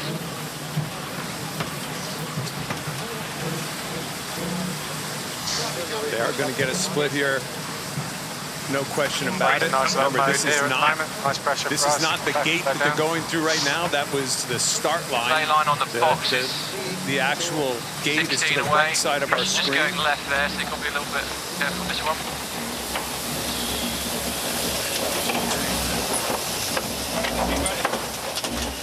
My rudder. My trap. Luna Rossa Prada Pirelli heading towards the bottom gate for the first time to complete 2 legs of 6. Good pressure around here. Not too much in this one. Turning up now, 3. you know that INEOS Team UK will not give up. They will hang in all the way. It was 12 seconds at the top gate. Have they made gains? 12 seconds at the bottom gate. So yes, nothing in it, but they need more.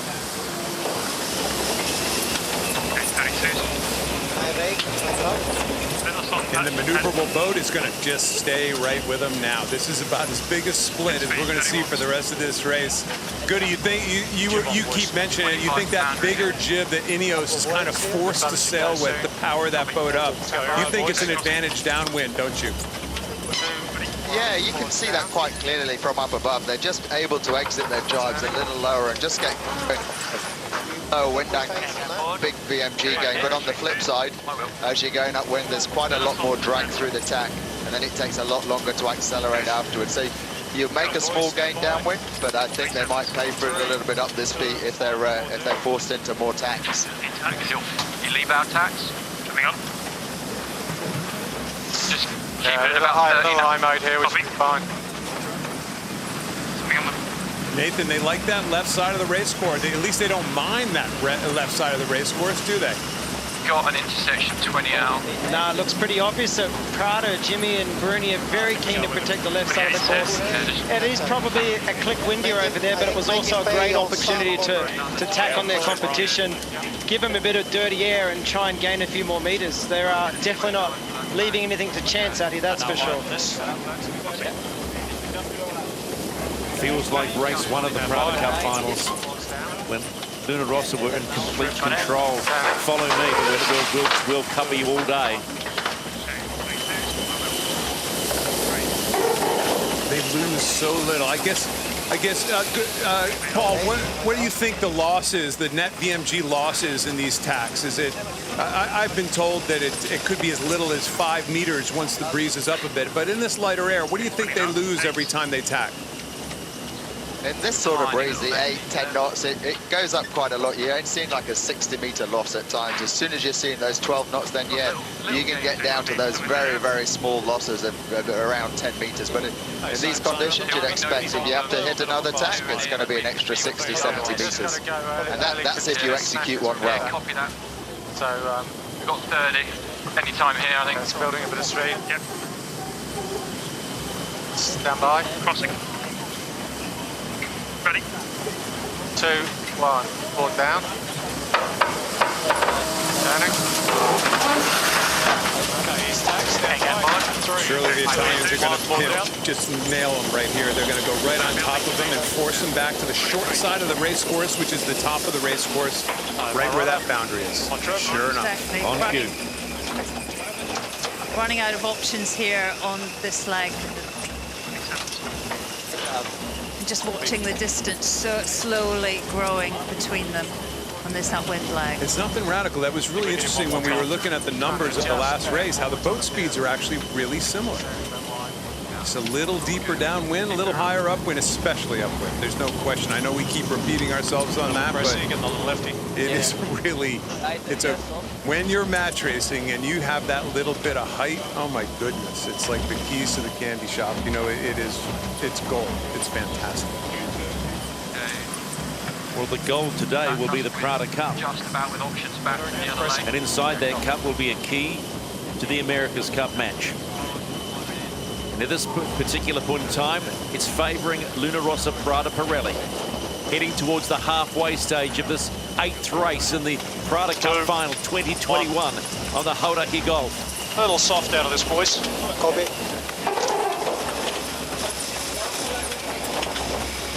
My right, my drop. Kind of like top left, eh? Around. Yeah. Yeah.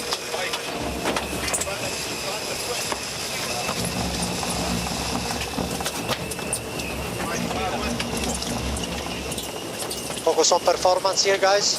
Yeah. 1 and in left. Nothing to worry about. Coming up a little bit. Calm, cool, and collected. But we've seen in the past where when Bruni sounds calm, his heart rate is actually going through the roof. We'll try to dig up some of these numbers right now and see how calm he actually is. a good boat on him. I've got to say one thing. As he said in a message the other night, to worry the Italians wear their heart on the sleeve. To worry about confidence. And Francesco's a true representative of that. We were joking earlier about Chris Brittle's heart rate and Francesco's heart rate being on a similar level when one's a grinder, the other's a helmsman. But you really see that flair for him. But he's coming across to the rest of the team, the cool, calm and collected, just settling everybody down. Down to 90 on the 89 on the heart rate right now, Goody, and so it's actually almost kind of normal. You can see that 122 that we were seeing before. One and in for these guys right now, just one tacking in, and minimize these maneuvers as much as you can if you're the boat in front right now. Rossa Prada Pirelli about to get to the halfway stage of race number 8.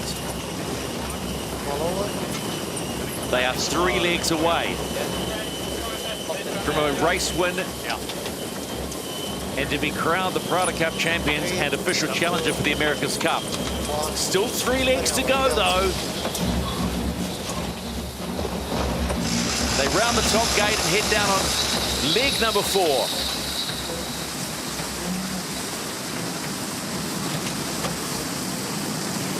Little soft, good reach to the mark.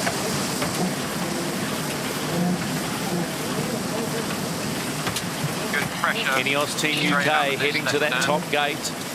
They are now halfway through the race, but they are still the hunter. Straight down in 5, 4, 3, 2, 1. Your wheel. Yep. Okay. Bring on.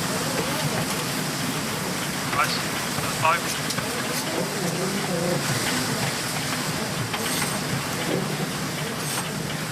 Your pitch.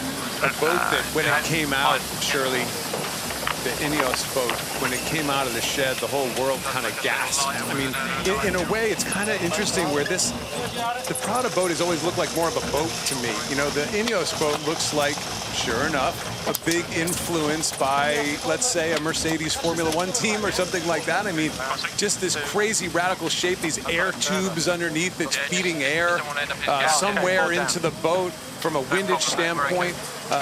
Just a radical hull shape that nobody's ever seen before. Just a crazy looking boat that may have an Achilles heel in light air, has had an Achilles heel in lighter air.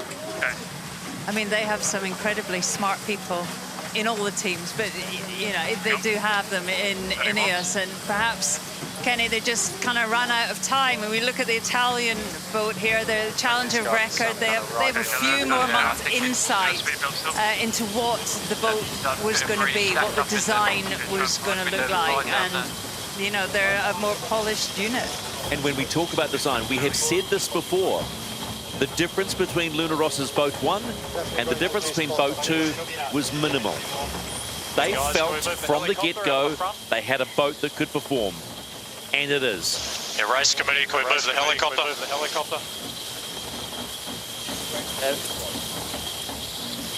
Thinking about going here, guys. Stand by.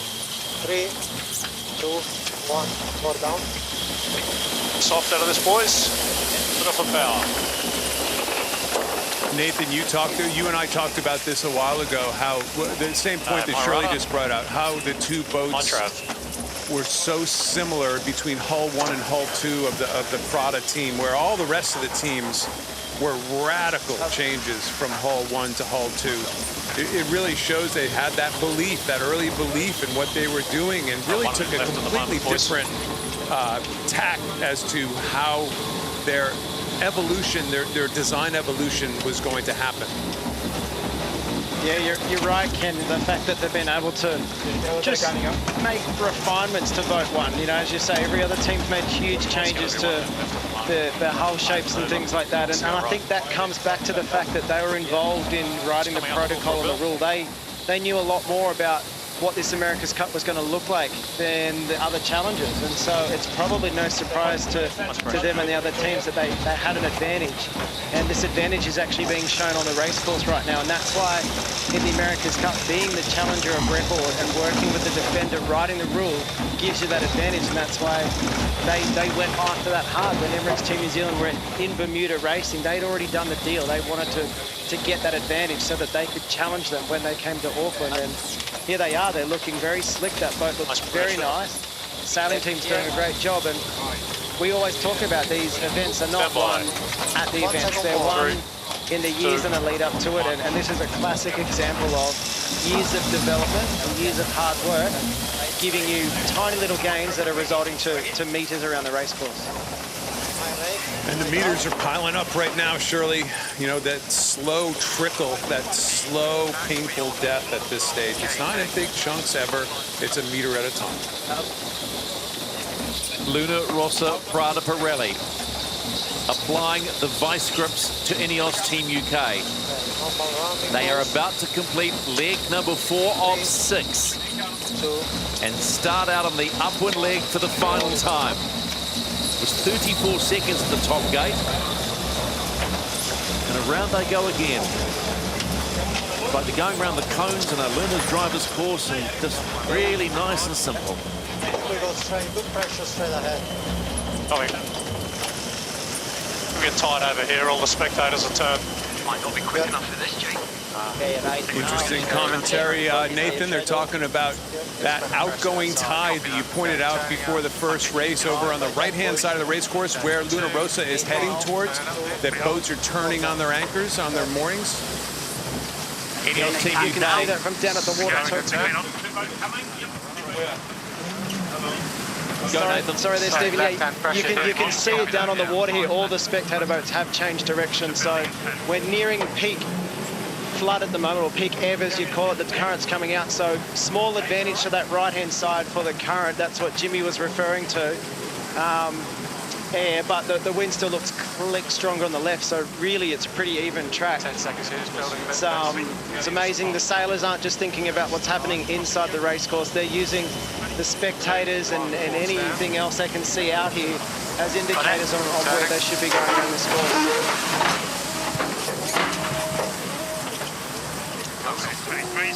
What do you think, Keller? It's pretty even, eh? A little bit on left to me. Yeah, left. For pressure. We'll do a sort of a looser cover here. Yeah. Just dig into this a bit more.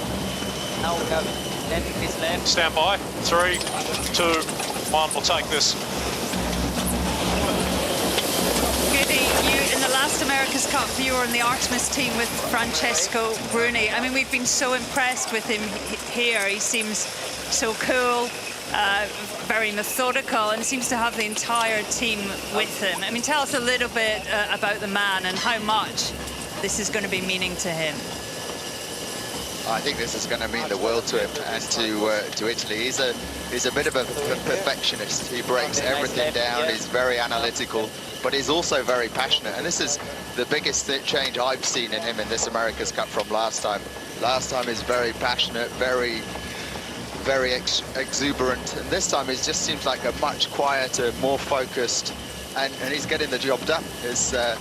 I'm sure once they cross the finish line of this race, we'll see a little bit more passion from him, but it's impressed me how he's got this cool, calm, collected side while they're racing at the moment.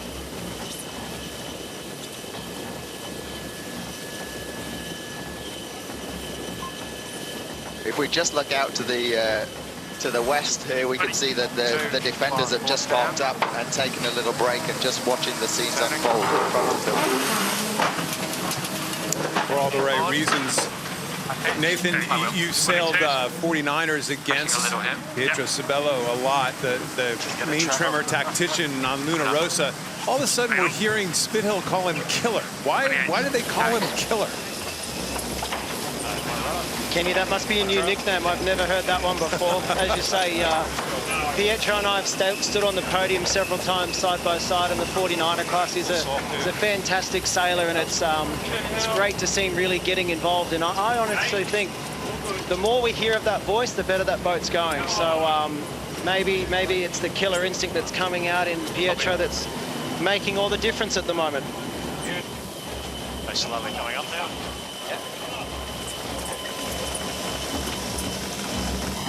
The lead sits at just over 300. Well, it keeps up ticking up a little bit. 367 meters right now in favor of Luna Rossa Prada Pirelli on the penultimate leg of race number 8. Down. Pressure.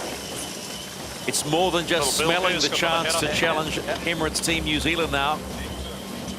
I can use that cliche. They can probably taste it right now. Like the top left, around the mark, killer. Yeah. Right, is here right now. Okay, we'll hold down this righty then. Yeah. Just do one and then we'll the job. Yeah.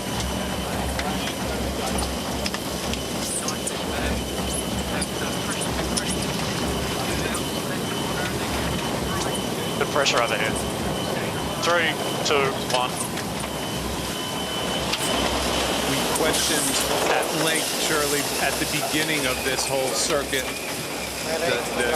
the two helmsperson situation, and frankly, a lot of people thought it was an insane idea. Others thought it was creative and maybe the coolest idea they'd seen in a long time. I don't think anybody was in between. Anybody said, yeah, I think it might kind of work. It was very polarizing, wasn't it?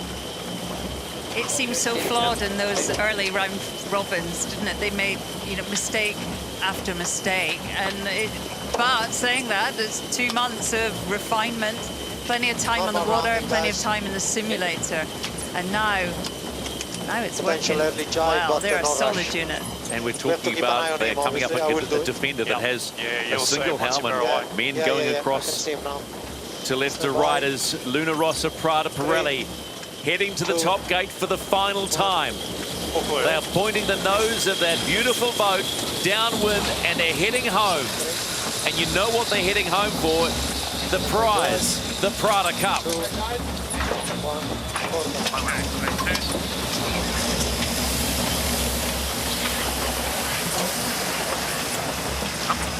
My rudder, 7s. This guy Spithill's been there a few times before. I think he has been in the America's Cup in the last 3 cups, winning 2 of 3. How's my stats there, Shirley? He's won 2 America's Cups, both with Oracle. But he's been competing as a skipper in the America's Cup since his early 20s. He's 2000. Yeah, he's been a lifetime career's work in this cup. For the final time, INEOS Team UK round the top gate and head home. But they won't be heading home to a victory parade. They'll be heading home to ask questions. What happened? Pre-Christmas, they were nowhere. Post-Christmas, they were everywhere. They were suddenly the favourites. And now, on a Sunday afternoon in the Hauraki Gulf, it's going to be over. Boundary jibe here, lads. Just hold on boundary. 20 seconds. Copy. Yep. Stephen, we're not supposed to be partisan on this host broadcast feed, and whilst all my respect and congratulations go to Jimmy and Bruni and the team at Rossa, I'm sad to see this, to see the British team exit the cup at this stage. They've been through a lot. We've lived it with them. They put in the hours. And we've talked about Ben and Giles, but there's a lot of other guys in that team. Nick Hutton, Freddie Carr, the real foot soldiers of campaigns like this. And this will hurt. This is painful for all those guys on board. We heard from Sir Jim Ratcliffe in yesterday's broadcast, and my hope is a bright future for this team. They've brought in new talent and guys like Braden Mon doing the main sheet. Giles Scott, we've heard him step up massively. And I really hope that this is the beginning of a long cup journey for this very, very talented unit.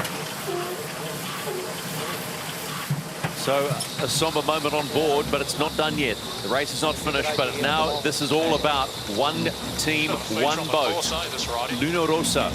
Rossa Prada Pirelli, the challenger of record, extending their lead on INEOS Team UK in race number 8 of the Prada Cup Final 2021 on the Waitemata Harbour, framed by a spectator fleet that had been treated to once again a slick, competent performance. Precision at its best. One little mistake in the first race, going upwind on attack, didn't matter.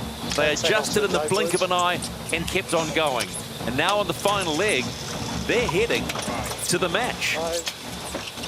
Got to start thinking ahead here. Emirates Team New Zealand, what are they thinking? They're as Goody said, they're sitting out there on the water watching this race, probably parked right now. They've been creating strategies against both of these boats, most likely. Well, it's strategy A, strategy B.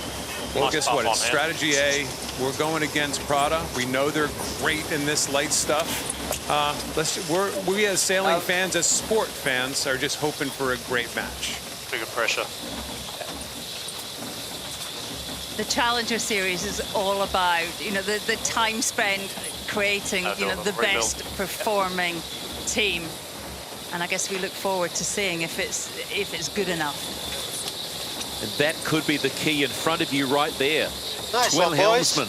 Come on. Who finally figured out if you Time get to it high right, five. you find your communication, you can sail this boat fast. Sì, siamo italiani. Che cavolo. Here we go. It's a Che done cavolo ho deal detto, in che 2021. For only the second time in their Dai, history, hold on. Luno Outside, Rossa boys. will make the Nice, match boys. and be the Woo! official challenger Siamo for the italiani, America's oh. Cup and take on Emirates Team New Zealand. Only the second time the challenger of record has made the match. The last time, 1972. Spittle, Bruni Sabello have done the job. They're going to the big show. Grandi ragazzi. Bravi, That's what bravo we're talking Jimmy. about. Bravo Nice Jimmy. go. Great work, boys. Bravo Killer. Bravi tutti tranne Voltolini. Voltolini e Piggiotto. I think we saw some high fives. Bravi ragazzi. There was whooping, there was high fives. They've been so cool throughout this entire series. But not anymore. It was great to watch all their heads popping up out of it. It's probably the first time they've seen a race course, all the grinders there. They pop their heads out just to see that finish and take it all in. And for INEOS Team UK, 170 years of hurt continues. It's going to turn up here. They are done. 4 years, training, development, pain physically, pain mentally, and for that man who has led this team so proudly, INEOS Team UK Sorry, guys. are out. Not going to happen. Fucking good effort, though.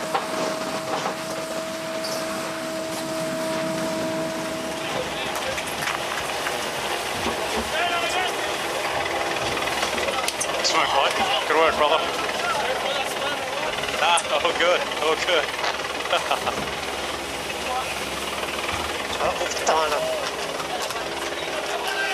Forza Palermo! Forza Palermo! Right, boys, let's spin up and get these sails down so we can head in for a beer. Bravo. And there you go, the man with the boxing kangaroo says it all.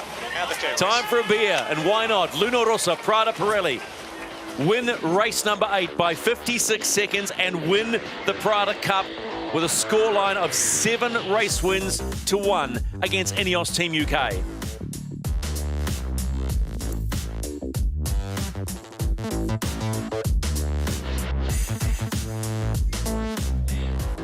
Well, the pre-start here was something that we were hoping for. Maybe a little too late. But I'll tell you what, it was a strange one. A hook by Prada.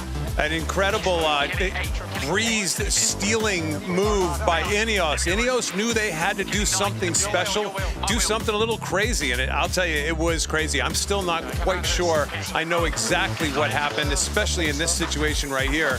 Seemed like a port star to me, but INEOS got away with it, and Prada was over early. Prada's over early. They have to drop back. Sure enough, that first cross to INEOS, and surely we absolutely knew the first cross had to be to INEOS. Here is that situation, port starboard, but it was clear across according to the umpires, and off we go. INEOS gets that first cross. They desperately needed the first cross. But it's so tight, not enough room for them to tack back and really control that first leg. The lead goes back to that slippery black and red boat around gate 1. We kept talking about the fact that they never lost their demeanor, their composure going up, even when they were behind on Luno Rossa, and they just slowly but surely pulled it away. A little soft out of this, boys. Meter by meter, never taking a big chunk, never taking a big chance. It's really the ability when you're in a fast boat, right, Shirley? This is how you play. This is textbook. They sailed cleanly and smartly throughout that. Didn't really have to do anything special. And finally, time for a high five and a whoop and a celebration. And why wouldn't you if you're one of the meat pack in there? Those grinders, they have been worked hard, and now it's time to celebrate. We will bring you the mum champagne moment, although Jimmy Spittle probably wants a beer moment, but that's okay by us.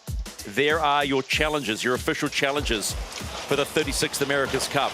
They will face Emirates Team New Zealand starting March 6. Yes, coming. Come over to the good side, mate.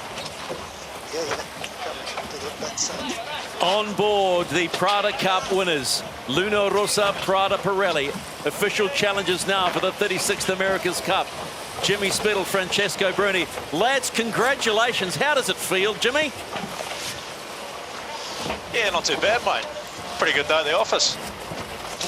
That's the best you can offer. Okay, Francesco, how does it feel? And you must want to say something to your home nation. They'll be loving this. Fantastico!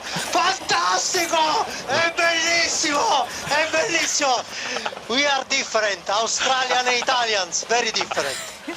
We've been waiting for this emotion the whole time. You've been so calm, cool, and collected. We knew this was the real you. Jimmy, what was the difference today? Oh, I think we really tried to minimise the mistakes, and the boat was going very well, I thought. Pietro made a great call with the mainsail before the race, and race one we went with a little bit bigger jib, which I think really paid dividends. And again, just tried to keep the mistakes down, just keep calm, make good decisions, and let the boat do the work. Francesco, we can hear behind you what it means to this huge team of people, both on the water and ashore. Oh, are you sailing, mate? Francesco, just give us a glimpse of feeling of what today means, not just to you guys, but to the whole Rossa team and the fans back in Italy. It feels great. It's a great day for us. It's a great day for Rossa. It's a great day for Italy. And we are very, very happy. It was a tough finals, yeah, we are in for a good fight for the America's Cup now. Jimmy, Ben's listening in. You guys have sailed together. Have you got words for Ben? Because it's happy days for you, tough day for Ben and the crew.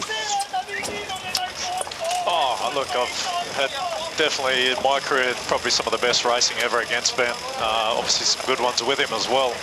But he's definitely one of the toughest competitors in the world. Joel Scott as well. And yeah, I'd have to mention my old mate Joey Newton. This is the first campaign in 20-something years that we haven't done one together. And yeah, it was very, very good racing going against those guys. So yeah, really pay respect to them. Ben, I know you're listening in. Do you have a response to Jimmy's kind words?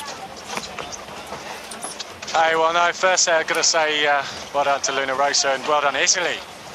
No, it's a big deal in Italy getting into the America's Cup final again. So congratulations to the team, to Jimmy and Keko and all of the boys. They sailed brilliantly and deserve to take the final. So yeah, hats off to them. We're obviously disappointed we can get through, but we'll have to go away, go back to the drawing board and see what we can do. Hey, Ben, we just saw Jim Ratcliffe come on board. Can you just give the world a little bit of a feel for the support that he gave you? Just asking me about you. Through some exceptional highs and lows, right? Real highs and lows that this program has gone through. Just give us a view of how the leader, the leader, how supportive he was of the program through thick and thin. Yeah, Jim's been amazing, and John and Andy and the whole of the INEOS group and INEOS Sports. And it's been really fascinating for us to be alongside some really impressive sports teams such as the Grenadiers and the cycling team and Mercedes Formula One team and Eliud Kipchoge, some real high performers. And also, Jim and the teams, it's not just the financial backing, but it's the approach that they take to, why they're so successful in the business world. And it's that, attention to detail and the rigor and determination that we share in the sporting world. So, yeah, they've been amazing backers and partners, and we can't give them enough thanks for that. over the last 4 years. Ben, I'd like to hold you there for just a moment and come back to you in just a moment, because we have to go across to Rossa Prada Pirelli right now for the Mum Champagne moment. And we'll do that right now, as you can see, the bottles of Mum Champagne are out. And this is the moment that signals for a start that you are looking at the Prada Cup winners in 2021. About time, mate. About time, mate. About time. That'll do it. There's your Mum Champagne moment. Oh, fucking goggles.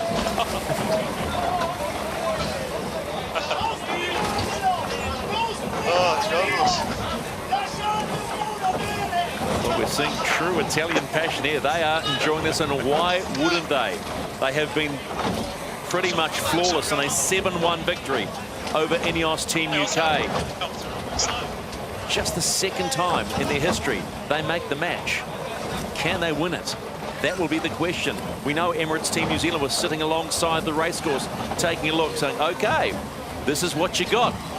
There you can see Max Serena swigging the bottle of Mum right now. He's the shore skipper, key component of this campaign for Rossa. How this must feel. It's one word, great. Let's just go back to Ben Ainsley.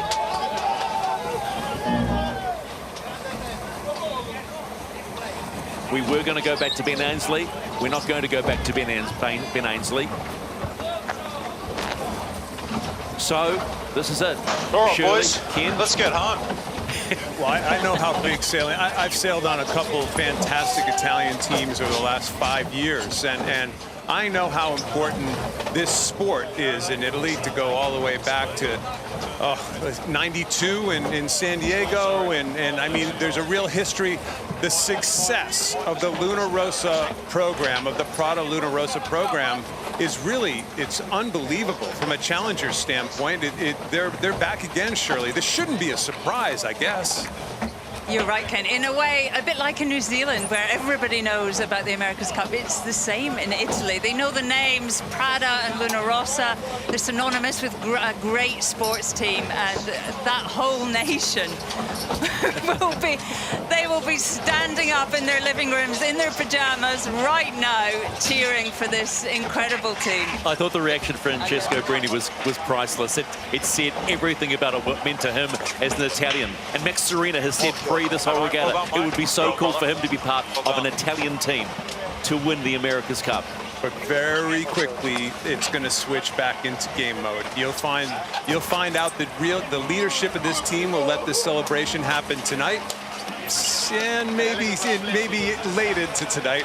But this is going to be a serious team that thinks they have a chance to win the America's Cup. We hear so much about what Emirates Team New Zealand have got as a boat, as a package, as a platform. We'll start asking many, many questions now.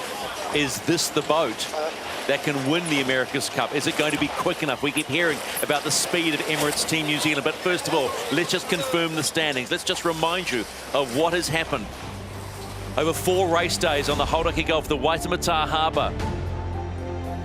And look at that. It's as simple as that. 5-0, 5-1, 7-1. Bang, bang, bang, bang, bang. It's like we thought this was going to be a close series. We couldn't pick somebody. These guys found yet another new gear, and that has to make Emirates Team New Zealand nervous. I think in the end, Kenny, INEOS had a weak spot, and it became so weather dependent. Let's just a reminder how they all got to this point, because this is what it's all about. They had to go through the Challenger Series. They didn't want to go through the semi-finals. Look who's in front of them, sitting out of the course, tooling up and doing their business. That is the defender of the 36th America's Cup, Emirates Team New Zealand. Just reminding them, probably did a little circle around saying, hello, guess who you've got to come and beat? Us. Yeah, we're practicing already. And this is how they did it. And it was quite clear. I think it was Jimmy Spindler in one of the press conferences. We didn't want to be in the semi-finals, but they were in the semi-finals. And they beat American Magic. Then they got to this Prada Cup final, which is now complete. And to repeat what you said, Ken, we all thought it was going to be the tightest in the history of the America's Cup. In the end, the simple answer was No, it wasn't. 11-1 over the last 12 races. Well, 11-1. 11-1. That says it all. So just a reminder, we are going to have to take a wee break for many people around the world, but we are going to stay on air and bring you the interviews as they come into dock from both teams, and also the presentation of the Prada Cup. So there is a lot still to go on off the water of the Waitemata Harbour. But that team in front of you right now, Luna Rossa Prada Pirelli, the boat's called Luna Rossa. They are going to the big show. They are going to challenge Emirates Team New Zealand for the 36th America's Cup. Will it be close? We hope so, because there's lots of characters to talk about, and we cannot wait.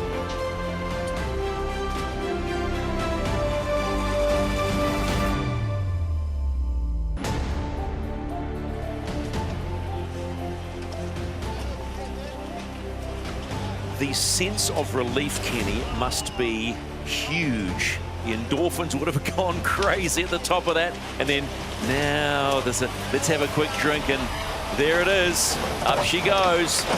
The Prada Cup flag. 4 years working to hoist that flag. Challenger.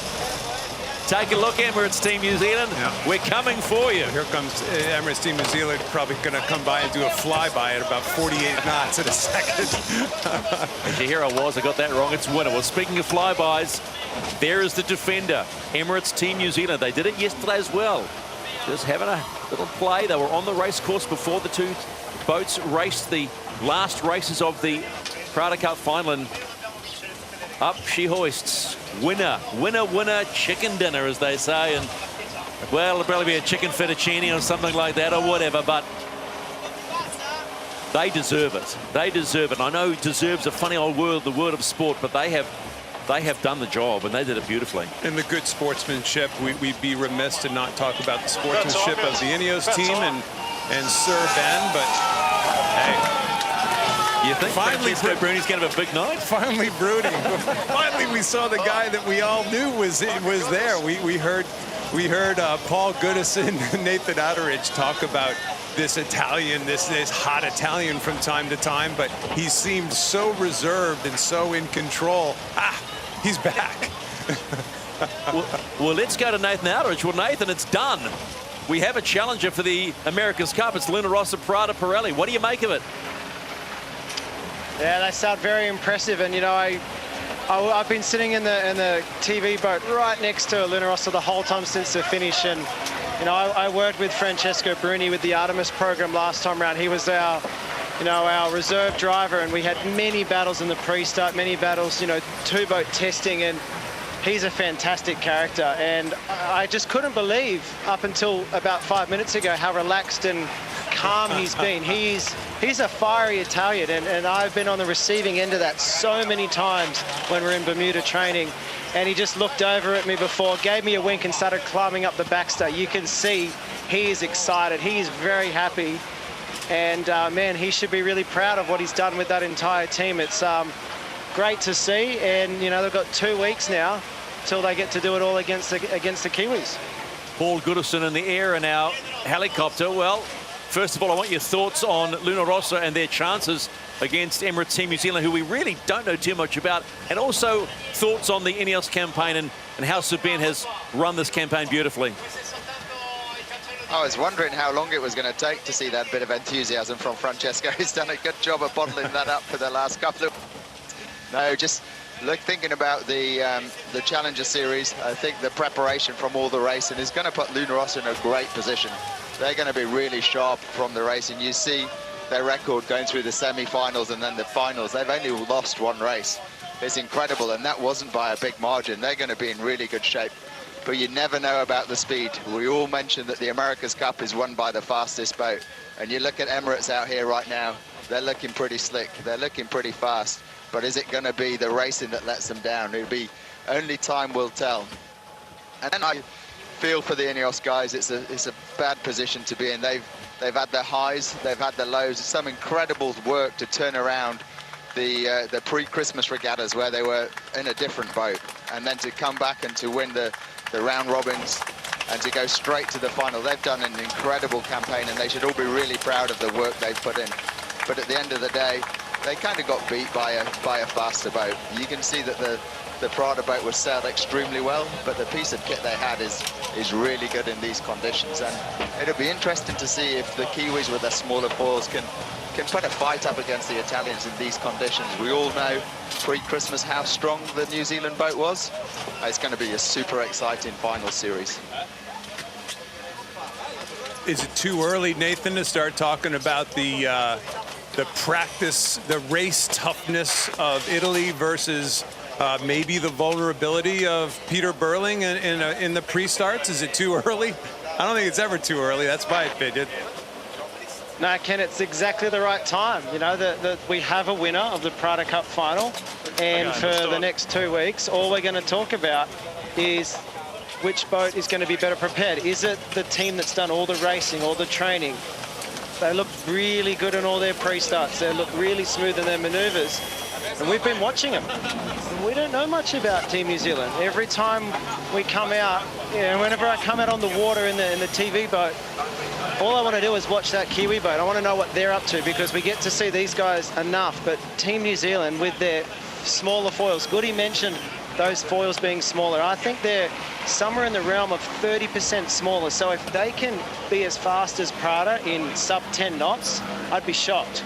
But if they can be and be competitive in the light air, then imagine how fast they're going to be when it's breezy. It's the question that's on everyone's mind. Is the boat speed going to be the same? Is it going to be different? Is it the race practice that's going to win this racing? I think what we saw in the Prada Cup final is the faster boat will win so long as they don't make any mistakes. You know, Jimmy Spittle, Francesco Bruni sailed great, the whole team. You know, we talk about 2 people. There's a lot more people in that team. We all know that, but they sailed really well and they had a quicker boat. 2 weeks' time, which one's the faster boat? Well, we're going to try and find that out over the next 10 days, but no one's really going to know until the 6th of March. I can tell you one thing, Stephen. The first press conference, Jimmy Spithill will say, I would have much rather raced this whole time for practice, and Burling's going to say, I would have much rather been out testing the whole time. So the rhetoric will begin, and the rhetoric will fully encompass exactly what their program has had the availability to do. These guys haven't had the chance to race where the other guys have. Now, have they gotten fast enough to literally, like we saw in that last race, sail around the competition? That's what Luna Rossa got, fast enough to be able to sail around the competition. Let's go back to INEOS Team UK.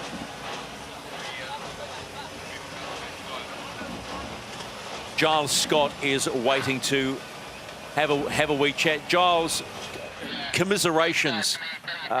Your initial thoughts on how this has unfolded in the Prada Cup? Oh, yeah, you know, obviously we're massively disappointed to be to go out in this fashion, but you know, I think we'll certainly hold our heads high. We said before that last race that, you know, we wanted to come at them and swing hard in the pre-start, and I think we did that. And you know, we took it to them as much as we could. Just unfortunately, in conditions we had today, we just didn't have enough to stay ahead. Giles, we talked before this series started about how even we thought the boats were. We did. We as the people kind of looking from the outside. Did you guys have a feeling that you still were pretty vulnerable in the light air, or did you think it was going to be closer than this? No, I think we've been pretty acutely aware of that weakness from sub 11 knots. You know, I feel like we've done a real good job as an organisation as a whole to really bridge that gap as much as we can. But you know, it wasn't enough. The Luna Rossa boats geared up really well for the light breeze, and you know, the majority of this series has been sailed in moderate to light wind. So yeah, I suppose we're bitterly disappointed, but unfortunately not overly surprised with the way that it's panned out. Giles, I know these moments are always hard moments, but when you look at the campaign and the amount of time and effort that has gone in, and personally for you, and your relationship with Ben, which has been so critical to the success of this boat to a certain point, I mean, do you want to go again? Does this thing just consume you? Yeah, it does. It's you know, it's the America's Cup. It's a fascinating thing to watch and observe, and it's even more amazing to be a part of. You know, I certainly hope personally that I'm not done with America's Cup sailing. I think, you know, as I say, we can all hold our heads up high with the effort and you know, our little turnaround that we've had in our performance. And yeah, sailing with Ben and all the guys and working with everyone in the INEOS family has been a real pleasure. Yeah, I've certainly got nothing but fond memories, and it's been amazing boats to sail. So yeah, very you know, it'd be way better if we'd come out winning, but it wasn't to be this time. Yeah, sport's a crazy thing. Just one final thought. We know you have thousands of fans at home that will be sitting up in the early hours of the morning watching this. Have you a message, before we let you go, do you have a message for those fans that just love Britannia? Yeah, I mean, I think, you know, this iteration of the America's Cup is, you know, it's pushed the boundaries again. It seems to never fail to do this. You know, we've had an amazing following back in the UK. Sorry we couldn't do a bit better, but the support back home means so much, and yeah, we're, you know, from here we can do nothing but look forward. So yeah, on to the next one. Giles, thanks for your time. Your access for the whole team throughout this campaign has been exemplary. I suppose the only thing you can do is go and have a pint, buddy. All right, thank you very much. Giles Scott, key man, tactician with Ben Ainsley on board INEOS Team UK. They will not be challenging Emirates Team New Zealand. It will be Rossa Prada Pirelli. But let us remind you about their campaign in this 36th America's Cup, that of INEOS Team UK. They may have come here looking to reverse the course of history, but right now, the British boat, well, they're struggling. Still got no board down on this side. What a way to start this Challenger Series. This is a really, really big moment for this whole program and all the effort that's gone into getting this boat competitive. It's definitely the same boat. It's just had quite a few modifications. INEOS Team UK win Prada Cup Race 1 and get the first points on the board. Okay, awesome job, guys. Well done, guys. Nice work, guys. 2, 1. This is far from over yet, so whilst we've won a couple of races, this is just the beginning. We've got a long road ahead of us, and we've got to keep our heads down, keep focused, and keep on that journey.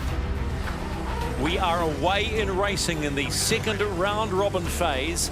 INEOS Team UK looking to go 3-0. When you sail with the best, you have to make sure that you can step up and do your part. Awesome effort, lad. Nice work, boys.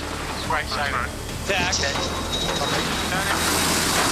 Board down now, board down now. Board going down. If anyone thought INEOS was going to have trouble, think again. They look strong. Nice work, lads. Get it up, get the bow up, get it ripping. It's on in some of the most challenging conditions we have seen to date. Starboard! Starboard! They're trying to set them up on a port starboard. Protest. INEOS Team UK go through to the Prada Cup final. Just been an incredible 3 days through this first round robin phase. And from where we were a couple of weeks ago, the team's pulled out just about every stop possible. It is on Prada Cup Finals 2021. He's early. INEOS Team UK had a bit of a punch to the gut in race 1. Go hard, guys, go hard. Coming down. Don't go too early, don't go too early. Up, go. He came down too much, mate. Copy. Can't do that. We know we're up against really tough competition. That was our expectation. All right, guys. Good effort. Wasn't going to happen today. Just got to keep pushing. We've just got to go out, sail well, sail hard, and we can do it. The wind is up and it's game on again. This jockeying by INEOS happened a little late. They're in a tough spot here right now. The starts are getting closer as the teams are sort of figuring out a few set plays. Off we go. Take off time, catch an air. If you're in front, you're in control. And our starts weren't good enough. We've got to turn it around. We'll move heaven and earth to do that. 5 5-0 and left INEOS Team UK in their wake. The Prada Cup final is far from over, and they will bag their first win in this final. Okay, turning up here.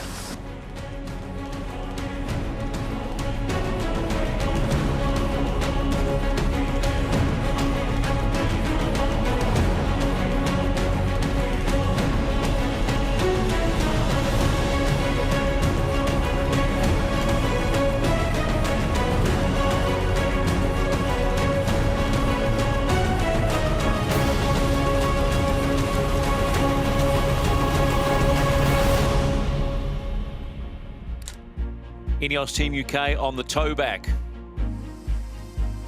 You can see at the back of the boat there, the stern, there it is, Sir Ben Ainslie and Sir Jim Ratcliffe, the two knights talking about what's next. And we had an interview with Sir Jim Ratcliffe yesterday in our coverage, and I got the feeling, Kenny Reid, that he'll go again.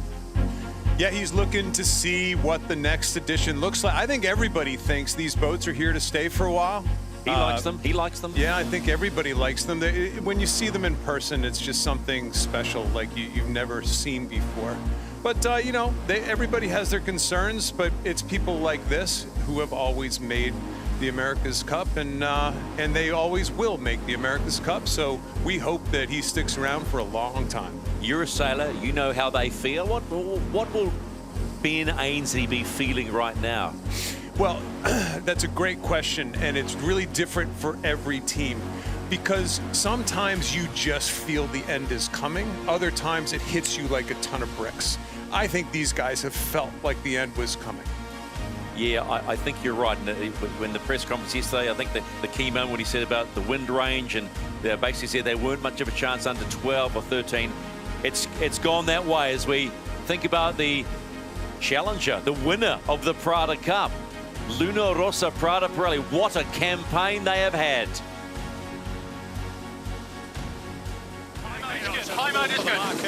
And they're away. Prada's waylaid at this stage. Not a great fairway there with Luna Rossa Prada Pirelli. We see them touch down. They're struggling with control going around that weather mark. Fact is, those guys did a better job, and they deserve the win. Round robin one, race number 3. Luna Rossa Prada Pirelli are up and racing. American Magic still not on their foils. Luna Rossa get their first point on the board. We are very, very happy. It's one of those races that you can win or lose very easily. Luna Rossa Prada Pirelli, INEOS Team UK, away in some of the most challenging conditions we have seen to date. Clearing transom 2-1 now. This is a race and a half. The British are sailing very well, but we know that we can beat them.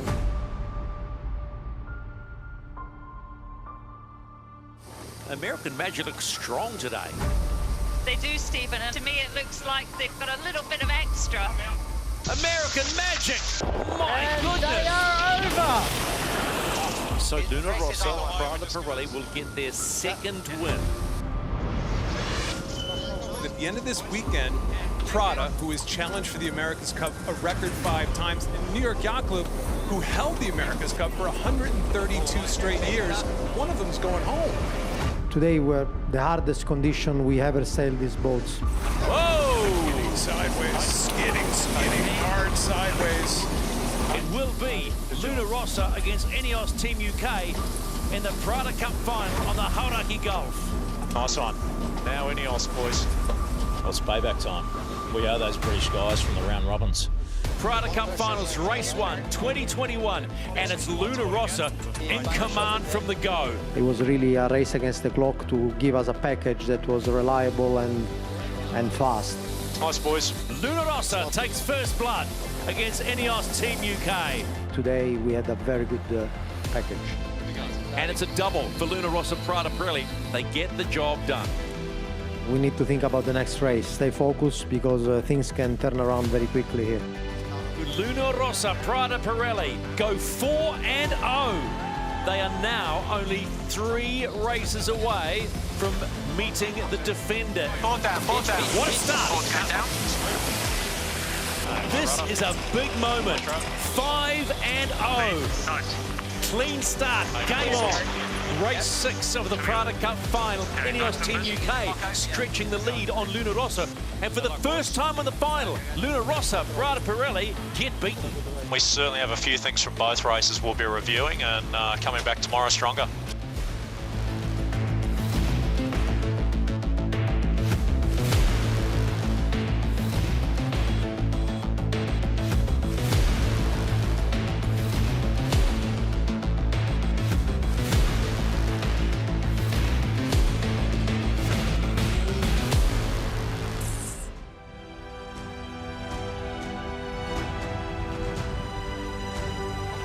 So there's the Auckland Harbour tugboat and the water cannon waiting for Luna Rossa to come back into their dock here in Auckland City, and why wouldn't they be happy?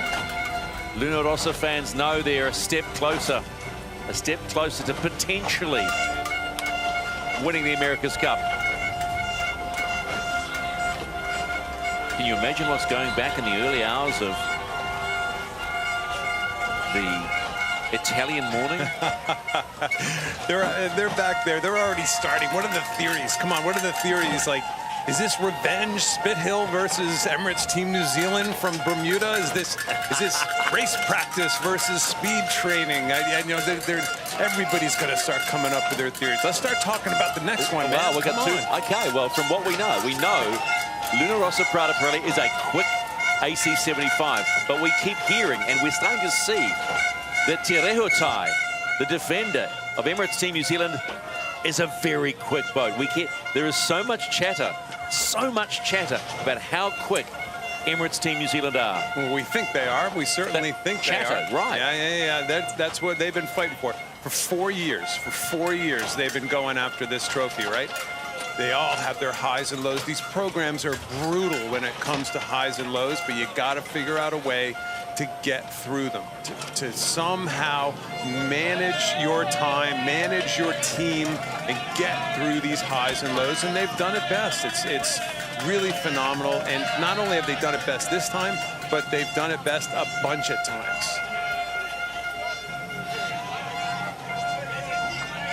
The challenging yacht club, Secola della Vella Sicilia, they will be up in the early hours thinking, how cool is this? Yeah, in all of Europe, this will be a big deal, a huge deal, and great for the country of Italy.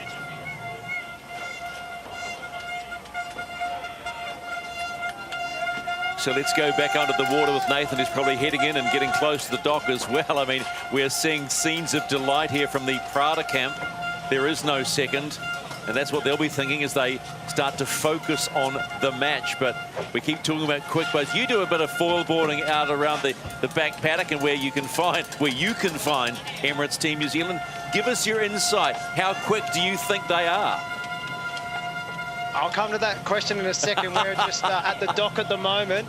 I'm not dodging it, don't worry, I have an answer, but we're just at the dock at the moment in the camera cat here. We've got all the Italian friends and family down on the dock, and they are celebrating like they've won the Prada Cup. They are very happy. You know, the Italians love a good celebration, and they're celebrating. The boat's just about to come around the corner here right now.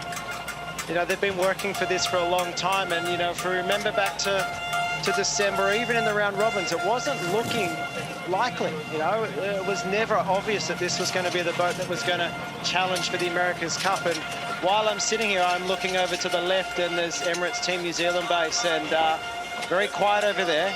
It looks like business as usual for them. They're still out there training. And to come to your question about who's quicker, well, I have been out on the water a lot over the last year. I've watched Emirates Team New Zealand sail nearly every session they're out there. They're leaving no stone unturned at the moment. They're testing different foil configurations. They're testing all the different sails. I even saw them put the batwing on the other day. They chopped up an old main. You don't have to bring that one up. They've tested that. I saw them out there this morning on a Code Zero. So we haven't seen anyone race with a Code Zero yet. I can guarantee you one thing. Team New Zealand are going to test everything. They haven't had the race practice, but their goal will be to be as fast as they can. They've seen this Challenger Series unfold. They've seen how good Jimmy Spittle and Francesco Bruni and the whole crew have been racing, and they're going to be prepared for that. You know, Nathan, So you're right now still, sitting. I'm sorry, I'm going to jump in here because you're still sitting on that fence. Answer the question. You know a quick boat when you see one. Team New Zealand is a faster boat. It looks like it's been a faster boat, and I'm going to say when we come to the match coming up, and I don't want to break everyone's hearts right now, but I think Team New Zealand are going to have an advantage in terms of boat speed. What a killjoy. I mean, here he is in the middle of a party. I was about to bring up the wow. Stephen? Are you happy? I am happy. You got set up. Off the fence. He got off the fence. Yeah, he got set up. He got set up. I'm inexperienced in this role, mate. I'd much prefer to be racing with these guys. Looking forward to the Burling versus Spittle battle coming up. The revenge, Spithill versus Emirates Team New Zealand. It's a narrative you could go down. Particularly, but you've got to remember, we can't forget Francesco Bruni, we can't forget Pietro Sabella, who, when you think about the way they have readjusted this campaign by getting their communication right, then introducing a greater role for Pietro Sabella, that, you know, that could be the magic formula. You have to morph, right? Every day you have to get better, you have to get faster, leave no stone unturned.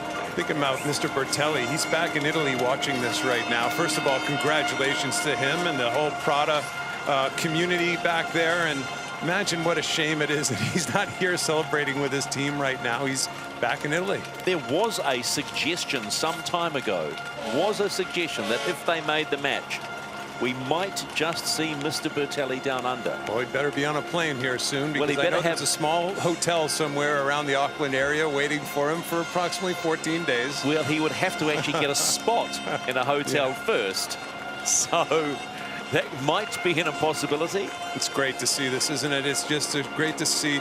There's going to be lots of hugs. It's just great. It's emotional for the family. Remember the families, everybody. The families take the brunt of this because they're wearing the same emotions, even more so very often than the sailors. The sailors can go out and work it out of their system, work out their frustrations. The families have to kind of hear about it every day. And it's really, really hard on the families through these whole entire programs. Well, they uplift their life from their homes and come here.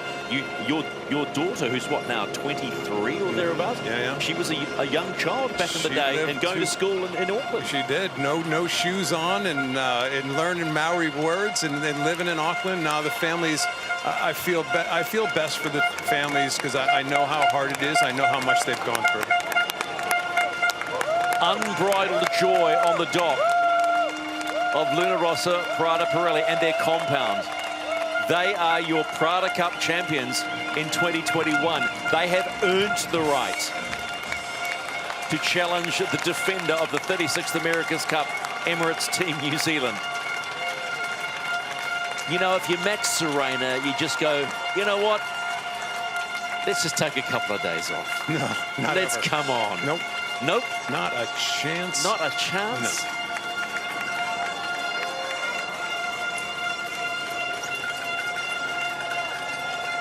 The tricolore flying proudly, the Italian flag. The onshore crew, we must remember them too, because we've still got another race series to go. It's called the America's Cup. But the work the shore crew have done to this boat. I come back to what we talked about during, I think it was race number 7. This boat wasn't anything flash, right? It was nothing flash through the round robin series, even the semi-finals. But, you know, look at them. The gains they have made. You always had a feeling they had a bunch of toys in the toy box. They were the last to put their new foils on. Their sails just looked like special, like we've never seen before. Really, just the whole package, and let's just soak in the emotion here.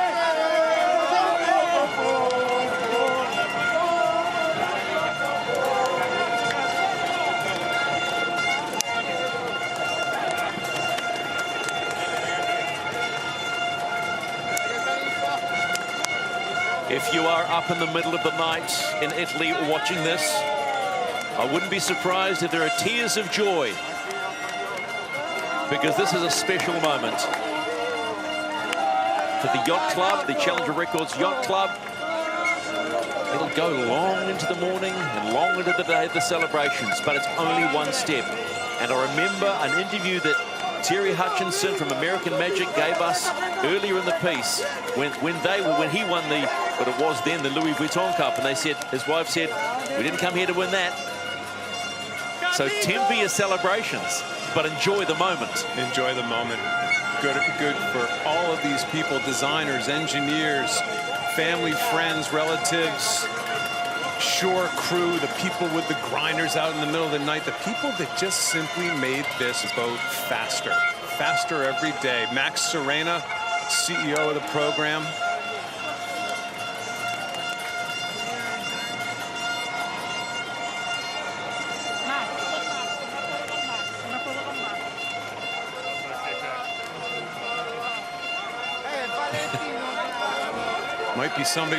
Might be somebody swimming here shortly. Hey! I think that was Max Serena. I just drowned somebody on the way through. That's the skipper. That's also a rookie move. You never stand near the skipper. First of all, you take your phone out of your pocket and never stand near the skipper. Max Serena was quite open in this past week about how he would love to be out there sailing, but he knows these things are beasts to fly, and he feels for it every time. But this is an incredibly important moment for Max Serena. He said to us a long time ago he would love to be on an Italian boat to take the America's Cup back home. They got a little bit closer today. 7-1 the final score. Jimmy Spittle, he's won a couple of America's Cup. He knows how to sail a boat, and these are beasts to fly. 4 in a row. This will be the America's Cup finals that Jimmy Spittle has been in. 1-2, lost 1, and 1 to yet be decided.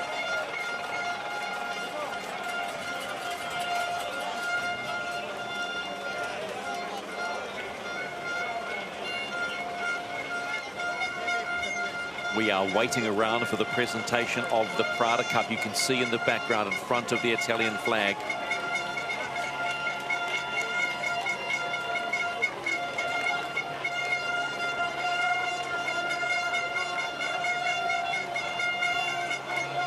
Let us go in, and we have Shirley Robertson down on the dock. Shirley, a little bit of bedlam, but quite deservedly so.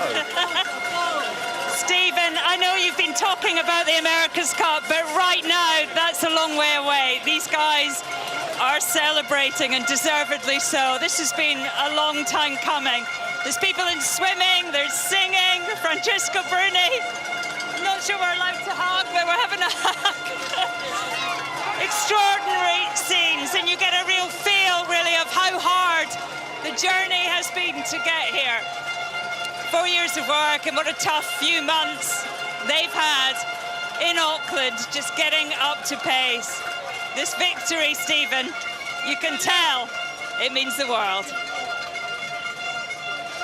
It's moments like these in sport that we cherish, Shirley, and hard not to get goosebumps just listening to you being amongst it, right? Yeah, and you know, the Italians, they've been... There's way too much hugging here, Stephen. But, you know, they've been so cool and so calm. But here you really get a feel of the relief of how much work has gone into this and what this means. The relief is just incredible. They are fully celebrating, from the families lining the wall. The noise is amazing. From the shore crew who've worked day and night. From the designers and engineers who've really for 4 years have worked solidly on producing the fastest boat. What a proud moment this is for them. And they're going to come up against another fast boat. When you get the chance to throw some questions at them, I really would like to know, and we'd all like to know, can Luna Rossa get any quicker?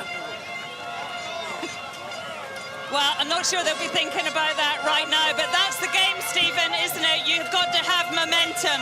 You've got to have toys in the toolbox, as Kenny says, to bring out as this competition progresses, and we've seen that do that so far. I'm just going to find a camera and a sailor. Just hang on, I'm getting there. Stay out of the water, Shirley, stay out of the water. Greatest line I've heard in the whole campaign. Got to find a camera. Oh, and a sailor.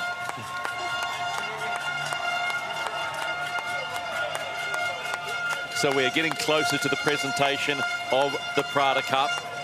We'll get more from Shirley Robertson down on the dock amongst the Luna Rossa Prada Pirelli. Stephen. Yes, Shirley, go. Stephen, I'm with Jimmy. Jimmy, this is quite the celebration. Just describe this moment.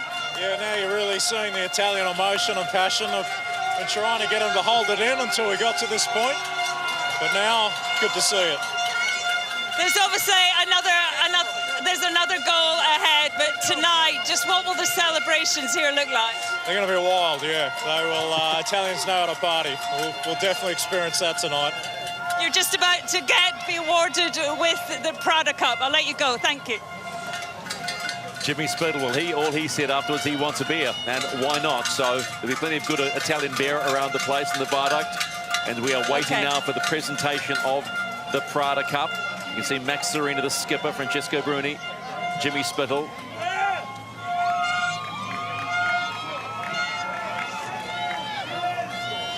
I think trying to get control of the horns. That's what they're trying to get control of.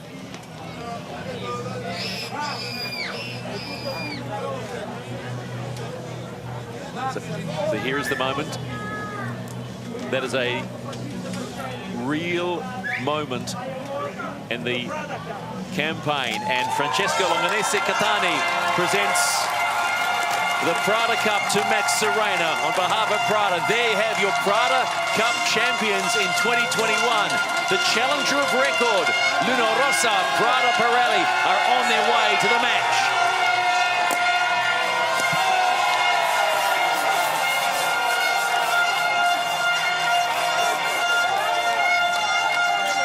How did your skipper become blind? Well, he got champagne sprayed in his eyes, so violent. Here we go. Good celebration. Good Italian-style celebration.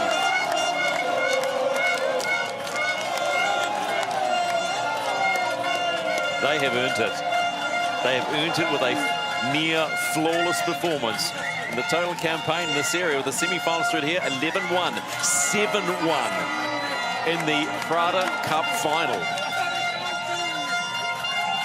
And you begin to wonder, Kenny, don't you, when you think of this twin-helming setup, Sibello, and we've talked about Aero, because we know Emirates Team New Zealand have to have Pete Burling and Bletcher running across in front of the masts. They designed that trophy to be able to drink out of. My goodness, they think of everything. They are all about style, but practicality as well. Let's go to Shirley, who's got Max Serena. Shirley? A rather damp Max Serena. Max, you've led this team. This has been your dream to have a team in the match in the America's Cup final. What is this moment like for you? Well, I don't know yet. I think we have to still think what we did. Obviously it's a relief. So I just said to the guy, at least let's enjoy the next 4 or 5 hours, because tomorrow we need to think about the other guy, which is going to be tough. But I'm happy. I'm happy because, yeah, we were only 3 challengers, but they were a super top team, and it wasn't that easy to get here. So I'm pleased for the guys, more than everything, for Patrizia, Tom, Miuccia, and all our sponsors and our supplier. Thanks for that. How proud are you of the boys? I mean, and the whole team. I mean, a tremendous boat, well-executed crew. Well, it's not, again, when you race and we are so ahead, it's pretty easy to get out of phase or to lose concentration. So I think today the guys, they did a fantastic job also, because the both pre-start, they were not that easy, and so they did well. They keep calm, they keep going, and take the opportunity when the opportunity was there. And so I'm really happy for them, and especially for the young guys. They've been fantastic. Max, I'm sure all of Italy are cheering at this moment. Give us a message in Italian for all your fans watching at home. Well, grazie del supporto, veramente sappiamo che è un momento tosto adesso in Italia. Spero che questa prima vittoria vi abbia portato un po' di felicità e vi abbia tolto un po' di pensieri. È una festa nazionale, rappresentiamo l'Italia qua e siamo orgogliosi di rappresentare tutti voi qua in Nuova Zelanda. Grazie, un abbraccio a tutti. Well done, enjoy the celebrations. Gotta feel good, doesn't it? Gotta feel good. But you were right. They got 4 or 5 hours. Gee whiz. So it's local time. It's heading towards 20 to 7. So I thought he was going to say 4 or 5 minutes. So I was actually saying days, but I was getting probably a little bit carried away with that one. But Max Serena, Luna Rossa Prada Pirelli are your Prada Cup champions in 2021. Unbridled emotion is something that you cannot replace in the world of sport, and we are seeing it on show here, dockside in Auckland City, New Zealand, home to the 36th America's Cup. It'll settle down soon, and they're going to have a few, you know, mum champagnes, the odd Peroni, maybe top it up with a limoncello, and that's dangerous. But why wouldn't you? You know by experience. Is that what you're saying?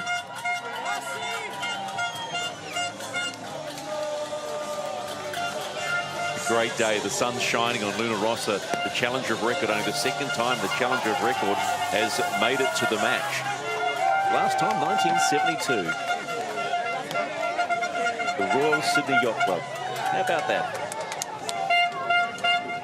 And this is the second time that they have made the match as a team, Luna Rossa. So there's so much to look forward to and so many more stories to unfold on the Waitemata Harbour. Oh, that's the greatest view right there. Nothing like a hug from your little daughter. Nothing like it. Well, one of our guys on the team's just had a little son the other day. That's young Charlie Outteridge, and Nathan Outteridge is still hanging around. I'm sure he's probably dying to get on and have a little taste of something out there. But Nathan, I mean, a huge moment. But Max Serena, Nathan, quite simply said, well, wait 4 or 5 hours to get back into it. Max Serena doesn't know how to tear a cork off of a bottle. He has wrecked that one. Are you still there, Nathan, or have you? Yeah, Stephen, I'm still here, just watching the whole crew move from the dock up to the base and greeting all their friends and family. And you know, it's emotional times down here. These guys have been working a long time for it, and you know, it's just fantastic to see the emotion come out. You know, as sailors, we're always trained to take the emotion out of it because that's a bit of a weakness when it comes to racing. But when there's something to celebrate, and if you're an Italian, it's really hard to hold those emotions back. And man, they're having a blast down here at the moment. And what did he say? 5 hours and they'll be back at work. Well, I'd say this party's going to go a little bit longer than 5 hours looking at what's developing down here. And the one thing we've got to remember now, because he's sort of put it, that's about 11 o'clock local time, but momentum is going to be critical here. But we know March 6 is a little way off, but they'll take what they've learned over the semi-finals in this Prada Cup final, and that'll work plenty. Absolutely, and you said, you know, Max might give him a couple of days off. I highly doubt that. I highly doubt that. They might get tomorrow off if they're lucky. But they'll be back out on the water pretty soon. Let's go dockside, Shirley. We got a smiling skipper, helmsman there. Francesco Bruni, you have not stopped smiling. What a moment this is for your team. You know, it was always very hard not to smile during the series. And you were trying to always ask me to smile, and I was forcing myself not to do it. But now it's time to smile. It's time to really enjoy this moment with the full team. It's been a lot of work, and everybody on the team deserved it. So I'm very proud of the team. I'm very proud of Italy. Everything is so perfect that I think we are going to try hard to win the America's Cup. We can promise that we will do our best, and then whatever comes, but we will do our best. I think we have a chance. Francesco, I knew there was an Italian in there somewhere, and right now it's proving it. There is sailing fans across Italy jumping up and down in their living rooms right now. Let's hear a message for them. What can they look forward to in the next few weeks here in Auckland from your team? Well, we are gonna... In Italian, give them a treat. Ragazzi, grazie del supporto, faremo di tutto per vincere la Coppa America. Vi prometto che non lasceremo nulla al caso. Dovranno passarci di sopra per vincere la Coppa America. Ci dovranno scavalcare. And just, oh, Pietro Sabello, this is a special moment. Yeah, for sure. I'm so happy for the team. These guys worked so hard to achieve this moment, and we just did the last piece of the full work. So I'm very happy to have these guys having party now. Yeah. And just a word about your helmsman, Francesco Bruno here. Francesco is the best, migliore, forza Checo! It's a great team, è un team fantastico, vi promettiamo che ce la metteremo tutta per vincere la Coppa. Daremo di tutto, tutto. Congratulations. Gotta love it, don't you, Kenny? Just gotta love it. I'm sitting here smiling right along with him. How can you not? I mean, if you're a sports fan, you get it. You know, if you've ever played a sport in your life, you get it. Team sports, you get it. And I just can't believe they designed this trophy so you can drink perfectly out of it. It's just they just think of everything. Is that going to be our narrative for the rest of the America's Cup? Absolutely. How well did they design it? I think Mr. Pirelli designed it himself. So, because when you look at that, if you tip that upside down, those are the markers.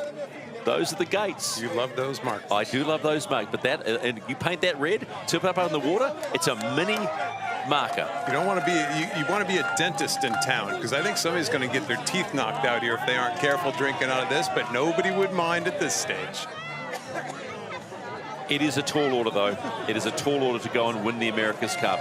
Enjoy the moment as it stands, but to win the America's Cup, I think the late Sir Peter Blake said it was impossible, but not impossible. But it's so hard to win.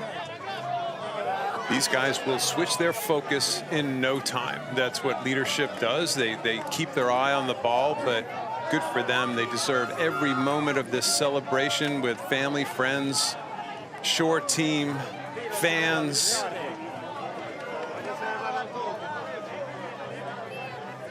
I like the fact that Francesco Bruni said, we have a chance, and I think that's fight and talk. Let's go dockside, Shirley.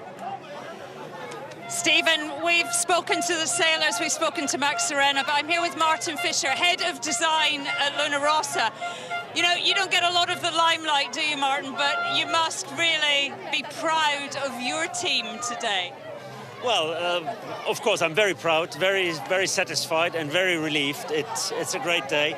But I must also say it's not my team. We're all together. So it's really a common work, and there's not one person sticking out in the design team. You're very modest, but this is a new boat for this America's Cup. The chances of getting it right the first time around, it's a tough call. I mean, how relieved are you to watch your boat today just sail away with the Prada Cup final? Extremely relieved, obviously. As you said, it was very difficult because it's a new class. It's not only a new class, it's a new type of boat that it hasn't existed before, and it was very tricky to get that right. And of course, we were not sure. We took big risks at the beginning, and it seems that it has paid. Congratulations. Enjoy the celebrations. You deserve it. Thank you, Martin. Critical part of the campaign. Oh, he's the man. I mean, he headed the design team. That's where it all starts. That's where it all finishes. Do you know why, Stephen? Because a slow boat never wins the America's Cup. There is no second, Kenny. Sorry, I couldn't help it there, pal. Don't know where you would have heard that. Family, familia, so important to these sailors. The support that you never really see. All we talk about is the cup, the boats, the designs. But this is the glue. Let me wear Daddy's helmet. That's what that is right there. Daddy, I want to wear your helmet. Doesn't get any better than that. It honestly does not get any better than that. Max Serena with his wife and his children. A proud moment for this man that is so keen to take the Americas home on an Italian boat. With Team New Zealand last time, you know, kind of trying to learn the ropes on how to win, and you got to believe that they've taken a lot of what he learned over to this campaign. Time to head back to the dock because we're keeping Shirley busy. Shirley? I'm with Vasco Verscotti. I mean, a key member of the coaching team here. I have never seen you happier, Vasco. You look a very proud man. How special is this victory? Obviously special because we spent 3 years together, dreaming this moment. So it's the time to celebrate, obviously, but we need to celebrate one day, no more. Otherwise, we lose the focus that we have, that is keep going. We have a good momentum. We wanted to try to do something special, and I think that, pray God, light wind, please, light wind, and we can do something special. I've spoken to you throughout the build-up to this weekend, and you always believed. Why were you so confident in the Italian team? I'm confident because I trust the group. I mean, these are my family since 3 years, and I know what is the passion of these guys. We know. And Forza Trieste. Exactly, and Forza Trieste. That's a good call. No, it's very passionate team. I think that we work hard. We make some good call strategies. We have a lot of little babies that love us, and we need to push hard as much as we can, because this is something that you have an opportunity once in the life, and maybe it's this one. Just lastly, maybe a word in Italian to your Italian fans at home. What does this mean?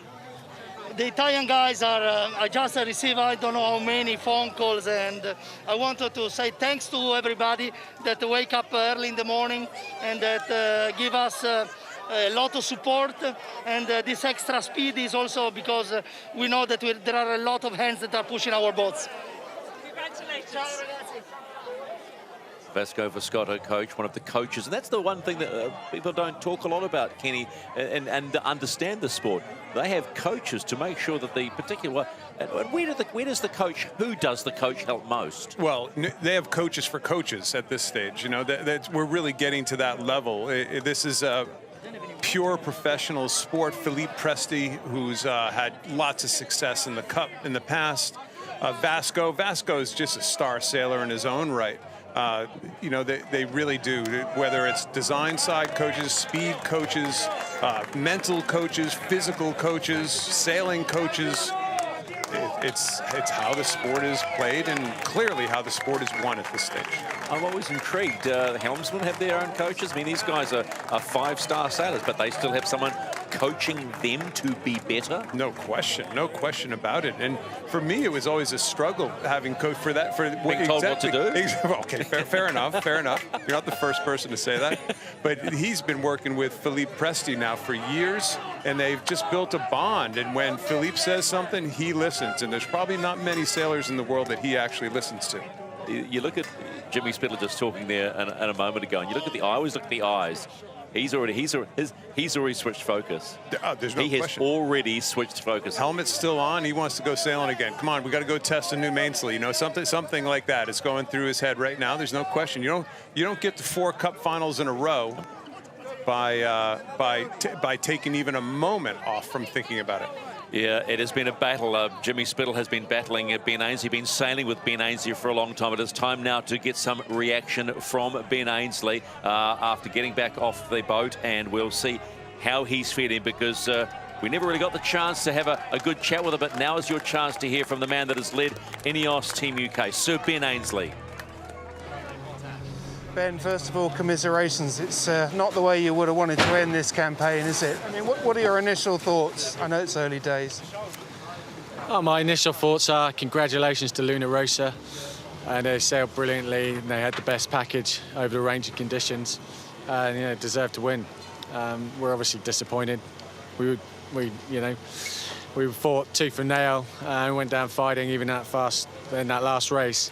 So I couldn't be prouder of the team, the way they've dealt with the challenges we've had over these last 3 or 4 years with this campaign. And certainly we look back to the World Series and the Christmas race, turning things around. But ultimately we weren't quick enough across the range of conditions. That's where we need to be if you're going to win the America's Cup. So, yeah, disappointed. We really wanted to get ourselves into the Cup, but we've got to go away and think about, you know, what was good about the campaign, but also what we didn't get quite right and why and how we can rectify that. It's been a hell of a roller coaster ride for you guys. I'm not sure actually seeing you in campaigns that I've ever seen such extremes in a campaign. Did it feel like that? How hard was it to manage that? Yeah, it's been a tough campaign. It's actually been a tough campaign the whole way through for a number of different reasons. I guess dealing with a new class of boat and all the challenges that brings. But certainly whilst we've been here in New Zealand, it's been, like you say, a bit of a roller coaster ride. And again, I can't thank the team enough because they just stuck to the task. Every single person in the organisation worked incredibly hard to turn this boat around and get us, obviously get us through into the Prada Cup final. So, yeah, it's what you need in moments like that. You need a strong team, and I'm really proud of them. And do you think this is the beginning of something? I mean, first of all, do you think you'll be back? I know it's very early days to make statements on that, but do you think you'll be back? And secondly, do you think this is changing the face of high-performance sailing? Yeah, I mean, look, I started this team back in 2014 with the goal to get the Cup back to Britain, and as far as I'm concerned, until I get the job done, it's not over, so we've got to keep going. There's a lot of learning out of these campaigns, as you can imagine. You look at Luna Rossa and Team New Zealand, they've been in the Cup game now for 20 and 30 years, respectively. And that, whilst the people may change over the years, it's that learning and development that's the key. So, yeah, I think we've got to keep going, we've got to get the job done. I think this class of boat has been a huge success. It really has. I mean, it's the best boat I've ever sailed. I think it's perfect for the America's Cup when you really want to be trying to sit at the forefront of the technology in the sport. And it has the wow factor, a 75-foot monohull foiling around at 50-odd knots. It's pretty cool. And just so yeah, I think it's been a very successful event. And finally, do you feel like you've sort of come out of it? As I say, it hasn't been the result you wanted, but have you come out of it? Do you feel at a level whereby you'd feel confident about going forwards from here, that you're in a good place, assuming that the class remains the same? Well, look, I think we've learned a huge amount from this campaign. I can see a lot of people in this organisation that have grown massively in the last 4 years, and that it's a people game. So you've got to develop, nurture that talent, and yeah, I think we now have the experience and we have the capability, to be a really credible challenger, to go all the way and win the Cup, and that's what we're interested in. We're not happy with this result. We wanted to be in the final. We wanted to win the Cup, and that's our focus. And just, I did say finally, but just a very final thing. The best moment out of the campaign for you? Best moment, probably race one of the round robins. Coming out of the blocks against American Magic, getting a good start, and the guys sailing the boat brilliantly, sailing away, and I think that left a few people's mouths open and probably shut a few people up as well. So that was a pretty satisfying moment. Well done, Ben. Thanks a lot. Thanks, Matt. All the best. There is always light at the end of the tunnel, and has led the INEOS Team UK campaign like a true gentleman as well, and he has had to shoulder so much. But that moment there said it all. Just after crossing the finish line and talking to them, Francesco Bruni finally smiling along with Jimmy Spittle as they won the 2021 Prada Cup and became the official challenger for the America's Cup, the 36th edition. They are the challenger of record. They, in true sportsmanlike fashion, applauded the efforts of INEOS Team UK and their boat Britannia, or Rita. And there is Sir Jim Ratcliffe on the left-hand side, the man that... He's the money man, but I get the feeling he's going to be coming back, Kenny, when it is decided where the next Cup will be and who will be the defender. He's not, I don't think he's really necessarily the money. I think he's a sportsman, which is a big difference. It's really, it's great to have him here, and I hope he's around for a long, long time. Let us just remind you how we got to this stage.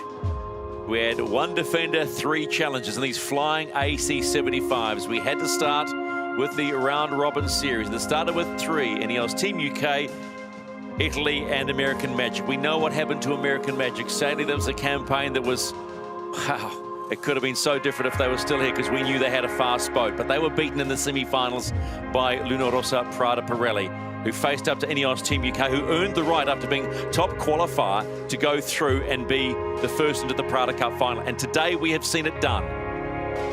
We have a challenger for the 36th America's Cup. That will be Rossa Prada Pirelli. So note this in your book. Saturday, March 6, 2021, the match begins. Rossa Prada Pirelli against Emirates Team New Zealand for the 36th America's Cup.